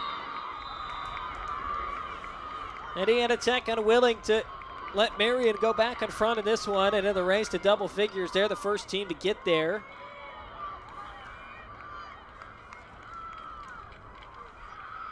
As you take a look back at the goal. Change that plane again. Goes high to low. It would have put it low stick side on KJ Hirsch. And that's the big thing about those free position shots. You know you have 2 defenders coming in from either side. You got to fire your way forward and try to get a decent shot off. With being banged up like King was after the hard slide from Searcy, 5 in gray has got a really good job there. So now if you're Indiana Tech, you keep riding with Farrell here at the draw. She's been exceptional today. But Mason's been able to kind of tighten that differential a little bit back to that third quarter. And Mason's put in work. She did draws in high school, a little bit her freshman year as well. And injuries in her career kind of moved around some different places on the field. And then she's taken that challenge head on this year. It paid off against Indiana Tech a week ago. But she is a formidable force in the draw circle. That was something that Marian really needed coming into this season. As Rachel France, one of the assistant coaches on this staff, who's been on broadcast in the past, has been a huge help in helping Mason get dialed in out of the draw circle this year. So it pays off then, 10-9. Knights trailing by a goal. They're back with it here. 13.5 left in regulation. You don't find folks that are as dominant taking draws as Ruby Mason that are also referred to as, well, she was our last option. Normally they're not that good when they're the last option, but Mason has taken the ball and literally ran with it and has been fantastic this year. Newell got her hands free, fired the shot, but a whistle was blown before she got the shot off, and it's going to go against Marian offensively. So back in the clear is Indiana Tech. Now Mac Ray. She can take the clear herself if she'd like. We've seen her do it a couple times already tonight. What a luxury for Indiana Tech to have 3 or 4 players like Mac Ray with Regusters, Farrell, that can be a one-woman clear and really can change the game in your favor. Mac Ray does exactly that as she finds Maul, and then it's Regusters who's back into the attacking zone. A little pass and catch between those two before it's skipped out to Ritchie.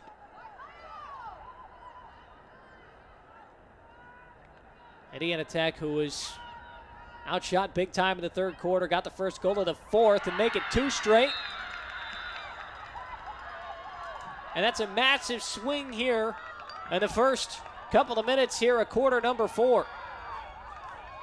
King again, this time in the run of play, and Farrell with that left-hand lollipop weak side. Marian loses her in the zone defense, and King on the backside to dunk it. Back-to-back goals for the sophomore out of Westlake, Ohio. That's King who just found the open space. Farrell, who knew she was there. And you mentioned the fantastic pass, Rick, at Indiana Tech, who didn't have their best quarter in the third. Is up by 2 here in the fourth. Trying to get themselves in as good of a position as possible to get back to the WHAC championship game. And King can get really hot. She had a hat trick in the first quarter against Madonna on Tuesday. She's a goal away from doing it here in the fourth. And if you're Marian, this is a gigantic draw right here that you really need. You do not want to get down 3 to Tech. You don't want to dig yourself in too deep of a hole as Marian's really going to scrap for this draw control. The problem is, so is Indiana Tech. Reguster's one of those players who knows how to do just that as you see her come away with the ground ball. She finds Ritchie, and Indiana Tech, we'll see how patient they are on offense this time around. They lead by 2, but still a lot of lacrosse left, and Rick, just an error there as the ball gets turned over. Yeah, if you're Indiana Tech, that might have been a little bit of a rushed play a little bit. You trying to not the knockout blow here. You only played 3 minutes, but you could really tilt this thing in your favor. And we talked about that 4-0 run they had in the second quarter happened in about 3 minutes. 2 back-to-back goals here have come in pretty quick succession, but a good ride here from the Warriors right now, making life difficult for Marian. Haley Irvin got open across the middle of the field. KJ Hirsch doing a nice job to find her in the pinpoint pass. And job done on the clear. Now Geed. Rolling through traffic. This is who you want to have it if you're Marian. Now finding Mason as those two hook up for another score. It's Mason getting the better of Kat Hoff as she goes low in the shot while falling down.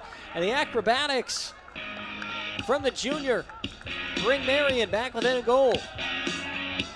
This is impressive. Geed on the feed, falling down, doesn't even look at the goal before she lets it go, and Mason off the hip, going low to low, wonderfully done by Ruby Mason. Who says you need to look at the goal when you shoot? At the shooter's touch, I guess. You become so familiar with the frame of the goal, Rick, you don't even need to shoot. I talk about you can forget about the challenges of shooting on a left-handed goalie, I guess, when you're not even looking at the cage.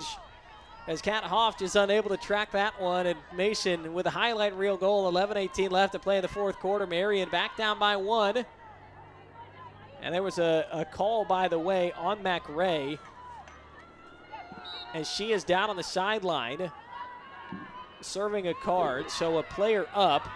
It's a yellow card for McRae, by the way, so a player up opportunity for Marian now. You talk about a chance for a massive momentum swing. The problems, though, for the Knights is the ball's back down on the ground, and Colas does a good job of coming away with ground ball. 2-minute advantage here for Marian.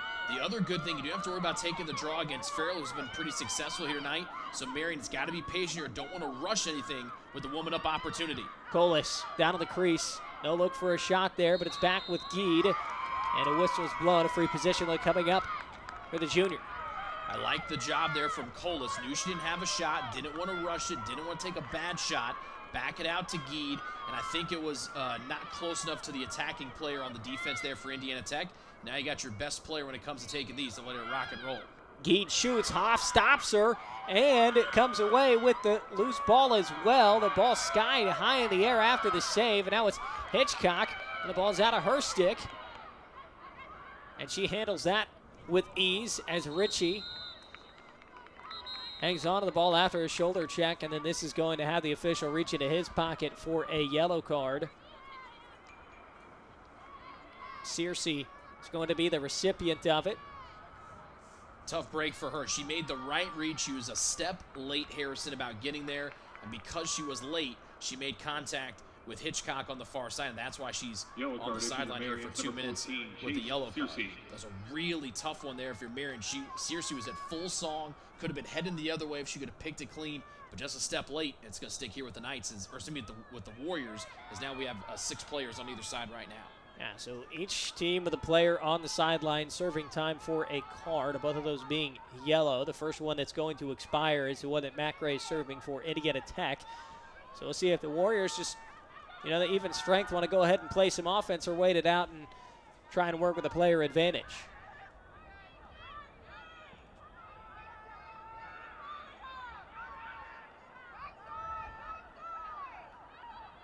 It's Williams who works it around to Ritchie now. This pass was deflected back near the in-line. Halen able to secure the ground ball. 50 seconds left on the possession.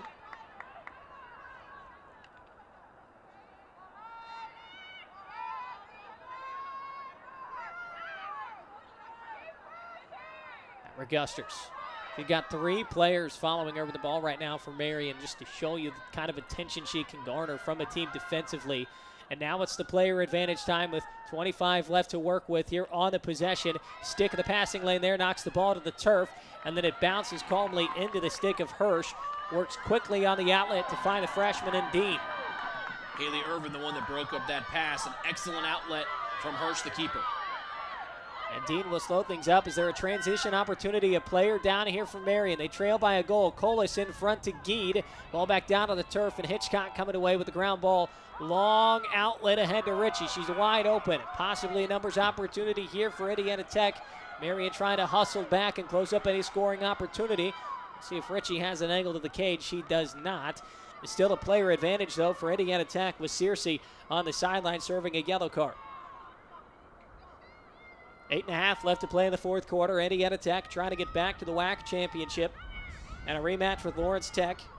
And what was the championship a year ago is Lawrence Tech who's the defending champion in this competition as we go back to even strength.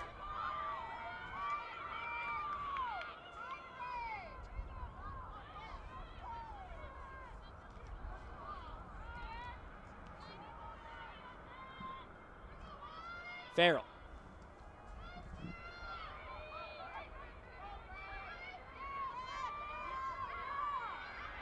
.30 left on the possession. Farrell somehow finding Williams open inside, and she cashes into the doorstep. And Farrell fading away, threads the needle. I don't know what was better, the pass or the finish. Sienna Williams just dodged her way through 3 different Marian defenders. You're going to see Farrell with the pass right here. Another little lollipop pass, but a catch. A little dance in about a 3-yard window there for Williams. and an emphatic spike of the stick. And just a wonderful tally there for Indiana Tech to go back up by 2. But that's the second time tonight, Harrison, we've seen Farrell falling on her back heels, throwing it to the backside of the field, and letting one of her teammates do work. The first time it was the most recent goal before that one was King, who was right there. This one a little bit more work for Sienna Williams to have to do, but she was able to dodge her way out of a phone booth and put her home. A timeout is called on the field by Allie Stork-Sneed after that goal was scored for Williams. And Will keep it here. With too much on the line, these are the pressure moments in games, Rick. Mentioned several times tonight, you're in the WHAC tournament, semifinal game winner advances to the championship, potential national tournament implications on the line. And the story is the same really for both these teams. They control their destiny until they don't. You gotta win if you just want to at least stay alive to potentially get a bid by winning the tournament. Otherwise, you're kind of leaving it up to where selections are going to fall and what can happen in some of these other conferences. So what does Marian need to do to kind of weather this goal-scoring flurry that Indiana Tech's been able to put on in the fourth quarter, potentially dig themselves out of this 2-goal deficit here with about 8 minutes left to go? I think it all comes down to the draw here. You got it to 11-10. You're feeling pretty good about yourself on that goal from Mason. I think it comes down to her right here, going against Farrell, trying to get the draw control for the Knights. You have 8 minutes left, but with that 90-second possession and shot clock, it's not as fast moving as you would think. You hear shot clock, oh, it keeps the game moving and going. But when it's 90 seconds, if you do the math right now, you're looking at almost 2 possessions, maybe 2.5 possessions per team the rest of the way with a little bit less than 8 to go. So there's not a ton of time here if Indiana Tech wants to start kind of sitting on their heels and kind of bleeding some clock here. So it's a really prime opportunity here for Marian. Get the draw control and then take a good shot on the other end. Don't rush things. And maybe that last possession when they were out in transition, they might have rushed it a little bit. You might have wanted to have him take a bead after Geed was kind of bobbling with it inside of around that 8-meter line. I understand what they were trying to do. You had the momentum on your side. You're trying to catch Indiana Tech down, particularly with Marian being down a player. So it wasn't as easy as cut and dry, but a big draw right here between Mason and Farrell. Draws were such an advantage for Marian in the first matchup between these two teams. The Warriors have kind of been able to steady that battle a little bit this time around in the second matchup, but Mason going to work there and sniffing out that ground ball. Trying to get some quick offense. It's Geed who puts it top shelf, and back within a goal is Marian. Just like that, Rick, they answer the bell. When in doubt, get the ball to Mason or Geed. They'll probably find the other one, and they know what to do with it when they get the ball in their cross. They get a great ground ball with a little roll dodge, high-to-high shot. Just underneath the bar on the lefty attempt from Ella Grace Geed, and perfectly done by the Knights. They have found each other more often than not tonight, and Marian back to within 1.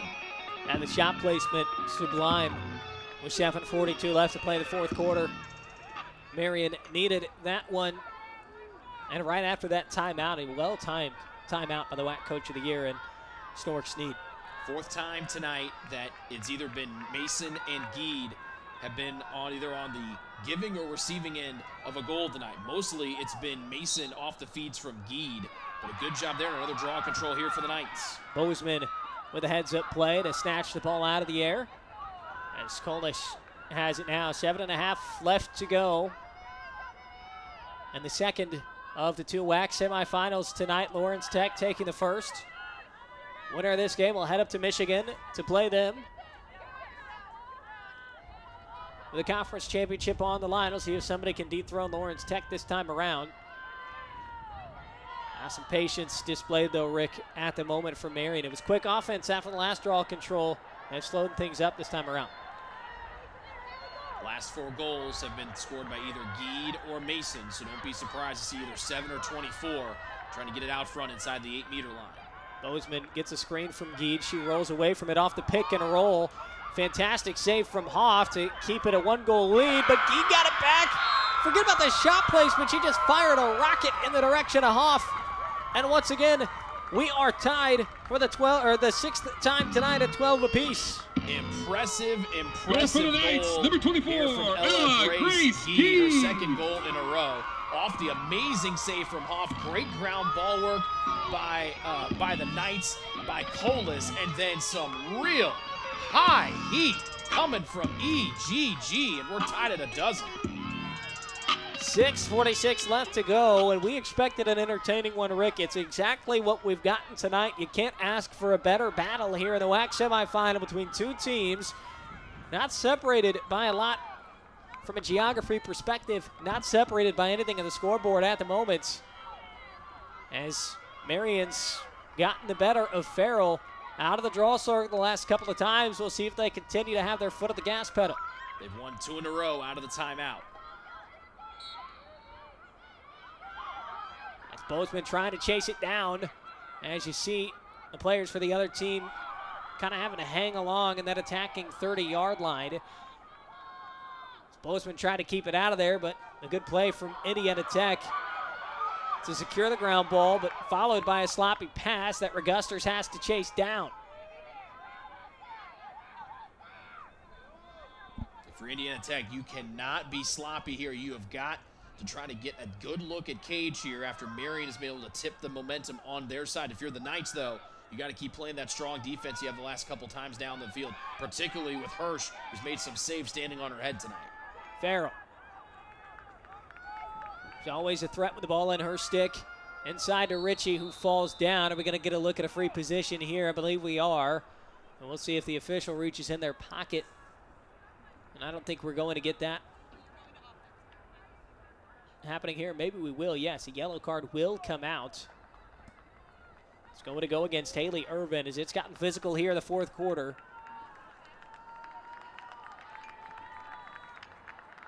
Yellow card on Marian, number 17, Haley Irvin. Irvin didn't want to take Ritchie down to the field like that. You can see her trying to stop herself, but it's one of those trying to be in the position, maybe try to pick the pass off. The other time here, Marian has been a little bit of a step late. Free position look now coming up for Ritchie.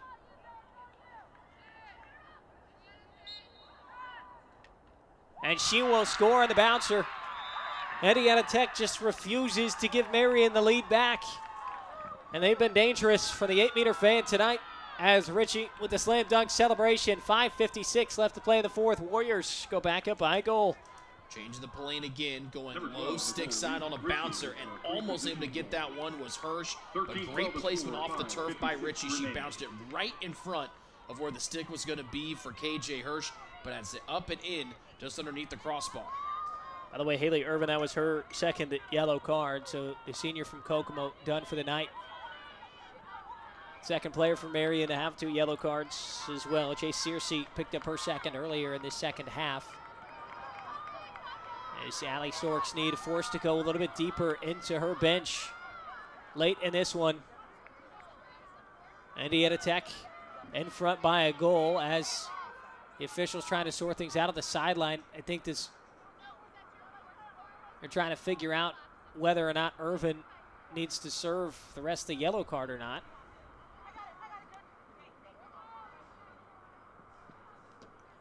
And so Irvin off camera had walked away from out of that penalty area where players spend their time after they've been given a card, and so still some time to serve there for Irvin, whose time in this game is done after picking up that second yellow. Farrell with a nifty win out of the draw circle. A fake pass as well, wide open lane to the cage. And a whistle might have stopped play just before she got the shot off. Kind of in a shooting space as Farrell now will look to cash in at a free position look. What a take here from Farrell. Almost able to put her defender onto the turf. Was that wonderful sky whammy up top from Farrell. Now she'll try to cash in from the draw from the 8-meter line. But Farrell, we talked about Reguster's speed. Farrell, no slouch in the speed category either. Green card here handed out for Alex Dean, by the way, for Marian. So player advantage continues for Indiana Tech.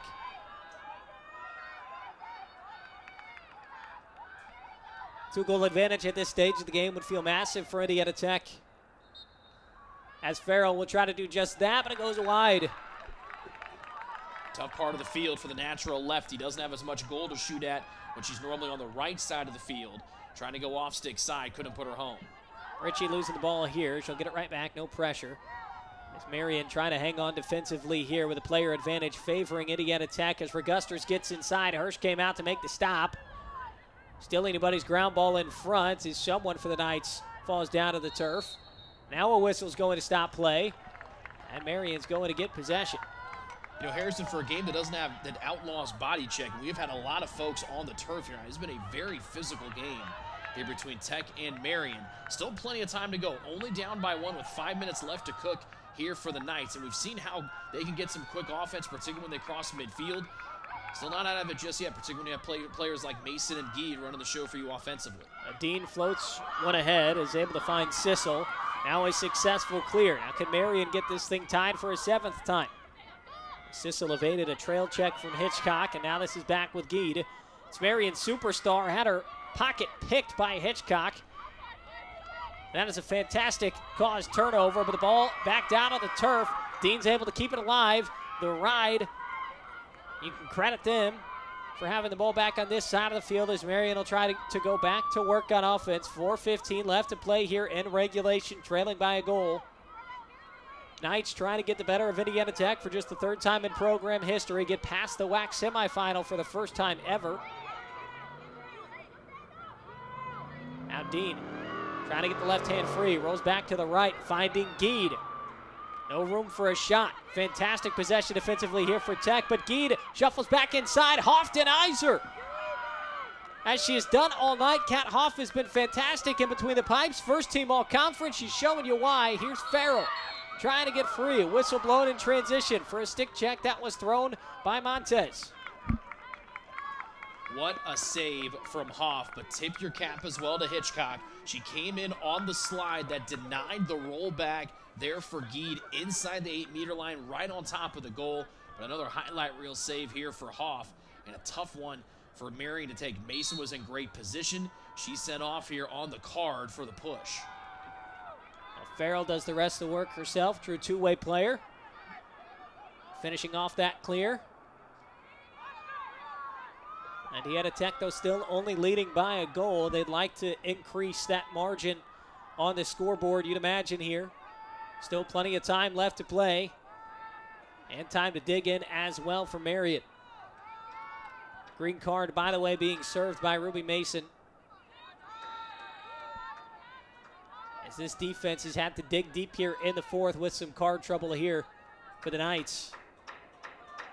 As Maul circles it around, more patience being shown from Indiana Tech, leading by just a goal. Warriors trying to avenge a loss from last week to Marian on this very field. Inside is Maul, and she closes the door. 2:47 left to play in the 4th. It's a 2-goal advantage. And a tough mountain to climb if you're the Knights, and for Indiana Tech, the offense came alive when it needed to here in the 4th, as they've got not quite enough just yet, but a good amount of cushion on the scoreboard, Rick. Another rainbow pass from the left hand of Michelle Farrell as a timeout's been called on the field, but another feed from Farrell. She's assisted on 3 of the last 4 Indiana Tech goals. That's another carbon copy, Harrison, of what we saw in that 2nd quarter, where Tech made their big 4-0 run. It was players getting lost, cutting through the middle of the field by the Marian defense. Here it comes at an inopportune time. With less than 3 to go in the 4th, it puts Indiana Tech on top by 2. But a smart cut there through the middle by Mull. And using her height, she's one of the taller players out there on the field at 5'11" for Tech. Use that height and say, "Look, put her home." 14-12 is Indiana Tech's advantage. Rick, what is it going to take for Marian to climb out of this hole and possibly tie this game, or maybe even take a lead in what would be a dramatic comeback? Well, I think it goes back to what we talked about. They were down by 2 earlier. You got to start winning draws in a row and start playing make it, take it. Couple issues hurting Marian right here. That was their 3rd and final timeout of the half. So if you have anybody that gets into trouble on the offensive end, or even trying to clear on the defensive end, you don't have a timeout in your pocket anymore to try to help and save your player from turning it over. So being strong with the ball on your sticks, making smart passes, very key right now for the team you just saw there huddling up. The other part is you have to take smart shots. You're going to start moving quick here, Harrison. No timeouts. 2:47 left on the fourth quarter clock with that 90-second shot clock. You have got to start going quick, because once you give it back to, if you ever give it back to Indiana Tech, they're going to sit on that thing and try to bleed as much of that clock as possible. Clock not your friend, so you got to win the draw and go quick if you're Marian. We'll see if they'll be able to do just that. 2:47 left in the fourth quarter. Highlighted Ruby Mason's play out of the draw circle, how key she's been for this team this year. Not expected to be in that area of the field this season, but decided to step up when they needed somebody to play there, and has focused a tremendous amount of time to learn the craft as well as she possibly can. She'd done it a little bit prior to this year, but it had been a while. And we'll see if Mason can get some much needed draw controls for Marian, down by 2. And that's exactly what they need. Dean is able to control it. Can they get some early offense as well? Geed shoots and scores. Knights down by 1, half of the job done in just a matter of seconds, Rick. Farrell got the better of Mason in the last 2 draws. Mason gets it back there, and like we said, you need to get quick offense. There's a high pass, but a smart one there for Geed. A quick cradle to settle it, then she goes right back up top, and she's been feasting here tonight. Ella Gray-Ski, a big-time showing here on the home field. She's got 6 goals so far. She had 4 in the last matchup between these teams. That's 10 goals against Indiana Tech in the season. That's your superstar on offense. And when she's been able to get the ball in her stick, even in traffic, Rick, she's just found a way to get shots off, get them on target as well. Farrell switching her positioning here on the draw, trying to get the better of Mason, not standing side by side like she has for the majority of the night. Can Mason do it again? Try to get it in Dean's direction. She did. It's going to ricochet a few times now. Regusters comes away with it. Not terrible, because you scored so quickly now. Indiana Tech cannot sit on this here and try to take this thing down really far down. If you're Marian, you can just play smart defense, play good, strong defense. You'll get the ball back with plenty of time to get a good shot away here down 1. But you've got to play smart, sound defense here on this end. Potentially the biggest possession thus far in the game. A goal here could be the nail in the coffin, and exactly what the Warriors need. Marian trying to stay alive and get a second win against Indiana Tech on the year. But work to do defensively as Hainlin has the ball now. You see the patience, exactly what you were talking about, Rick, as Hainlin now skips a pass over in Maul's direction. She was the one who scored the goal to make it a 2-goal advantage. And now Williams in front. A shot ricochets. I believe Hirsch got the save. The ground ball in favor of Marian, and they're off and running. A successful clear, absolutely necessary. When Marian has needed her, KJ Hirsch has answered the bell every time. A dangerous pass, though, and Marian's got to do it here. They're outnumbered, and they give it away quick. Kylie King right there, Johnny on the spot for Tech. Yeah, King with the handy stick to come away with the ground ball. Mac Ray with it now. One of the fastest players you're going to find in the field. Mac Ray pushed to the turf. Whistle blown for the official. 1:09 left to play. A tough play from Mac Ray there. And the push will send Mason out of here for a minute on the green card. And so 9 seconds the differential on her violation between the game clock. But the Marian Wright has got to pick something up here, pull something out of the playbook they had last week and try to get it away from Indiana Tech, but they get a gift right there. It was in and out of the stick of Maul. Colas evades some pressure. 1 minute remaining. Remember, no timeouts here for Marian, so you got to play it out here if you're the Knights. Geed just trying to put her head down. Gets the shot off, was pushed into the crease. No call from the official as Hoff came away with it in her stick. Ryan's got to go back to work here for the Knights. 45 left on the clock. Winner goes to the WHAC championship. It's still down on the turf. Colas grabbing the ground ball. And a stoppage in play for a push. Marian trying to get things started. They got to go quick, though. The clock's still running. This is Dean now with the ball, weaving through traffic, rolls back inside. Now she lost the ball off a stick check, but it's a free position called for the official. Dean has been so good at that rolling and roll dodge back to her left hand. It's almost been open every time tonight. She has played wonderfully here this evening, particularly inside that 12 and 8 meter line. Dean's got 1 goal so far today. The sophomore denied by Hoffman. Front rebounds, guys in the air. Marian still got it. 20 seconds to work with. Keed with the ball. Now she lofted a pass out wide. Bozeman with 10 seconds. Worked inside to Dean. Ball in and out of her stick. 5 seconds left to play. Matt Gray comes away with the ground ball, and that's going to do it. Indiana Tech goes back to the WHAC championship. They had to do it by going on the road in the semifinal, and they avenged the regular season loss to Marian on this field just over a week ago.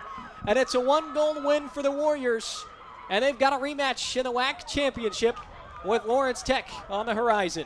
What a showing tonight from Indiana Tech. And when they needed their keeper to step up, Kate Hoff did just that. On the other side, KJ Hirsch was spectacular. She could keep both goalies tonight. Harrison finished with 13 saves. Some, and I'd say the majority of those Baker's dozen for both, were the spectacular variety from both goalies tonight. Hoff, though, able to make the last stand.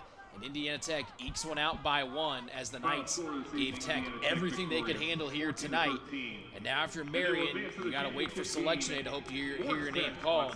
But a wonderful game here played tonight by both teams. And when the defense was needed, Indiana Tech answered the bell and was able to turn away Marian after the Knights. They got the defensive stop on the other end with a big save from Hirsch. I think the worst part about a game like this, Rick, is somebody had to lose. Yep. And tonight it was Marian, and you got to give massive amount of credit. You mentioned both goalies. Kat Hoff made some massive saves down the stretch. But Indiana Tech, I think their toughness really showed in tonight's game. And it's no disrespect to Marian either. I mean, you're talking about Indiana Tech getting off to a rough start and just their style of play. I mean, the Reguster's goal, I think, was a huge tone setter in the first quarter where, falling down through stick check, she gets a shot on cage. Her hustle in the ground ball game, Farrell able to pick out passes. I think that was a massive difference maker. Was just both these teams had to put it on the line, and I think the scales just slightly tipped in favor of Indiana Tech. I think you're right.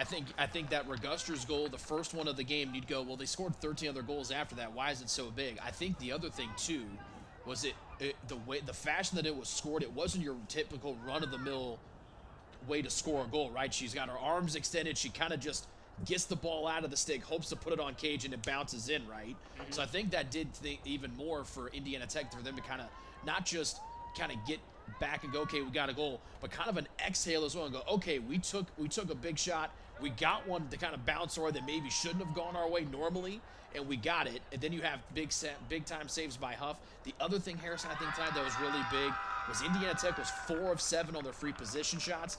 Marian was just 1 for 8 tonight. It's 1 for 8, and that stings when you lose by a goal for Marian. Obviously, the seniors of this year's group hope this isn't the end of the road, but their fate and a potential appearance in the national tournament now is out of their hands, as winning the WHAC would have gotten them in for certain. Now, not quite so sure, a bit more murky of a future, but you got to give credit to this team. And Allie Storch-Snead, she told us they wanted this game again to prove, like, look, we beat them. That was no fluke. And I think they didn't get the result tonight, but they proved that, like, they're on the same level as this team. No doubt. So even though in the loss, I think it's a bit of a message received of, hey, we can play with these teams. And some people who thought, oh, just one of those fluke upsets. I think they proved tonight that it wasn't that. Well, and the Marian bunch, they've pointed back to that game here on this field against Lawrence Tech back on March 22nd when they fell 16-11. Since then, that was their last loss. They pointed that and said, okay, these are the things that we need to change. They've made those changes. And when you have a pair of Mason and Geed coming back for their senior year next year, you have a lot to build on with those two coming back. You'll obviously have to replace KJ Hirsch in the goal, but I think the improvement and the growth that the Marian Knights have made since that loss to Lawrence Tech here to tonight has been massive, and it's made a big statement of saying, okay, we might be one of the newer teams in the Wolverine Hoosier Athletic Conference, but we're right there at the top with Lawrence Tech, who's been running the show for the last couple of years here in the conference. Indiana Tech, no slouch as well. So they've put it out there, the Knights have, that there are 3 big teams here at the top of the WHAC that you have to contend with year in, year out. Like you mentioned, tonight it was the night of the night that went for the Warriors. They made the last play when they needed to, got the big save from Hoff, and they're able to run out that last clock. It took an unfortunate bounce. I think it would have been interesting to see that save happens. It was, man, had a little backspin on it, went back to that end line. Would have been interesting to see if it kind of been fought for in the middle, see if Guide could have had to pop back into her cross once again. Or the player that I thought was really impressive tonight was Alex Dean, number 6 in white for Marian. She had just such a nose for the ball from a ground ball standpoint. Would have been interesting to see if it kind of pops back out towards the mouth of the goal.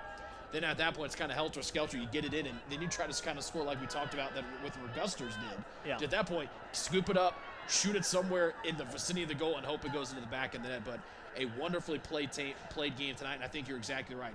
The only shame in tonight's contest is the one team had to lose, and sadly for that, it was the Marian Knights. But congratulations to Indiana Tech, and we wish them best of luck heading up to Southfield, Michigan to take on Lawrence Tech Saturday. And that's who they have in the WHAC championship. Once again, your final score, 14-13. I'm Harrison Silcox. That's Rick Johnston. We're with you all night. We thank you for joining us, and we hope you enjoyed it. Indiana Tech, the victors tonight on the ISC Sports Network.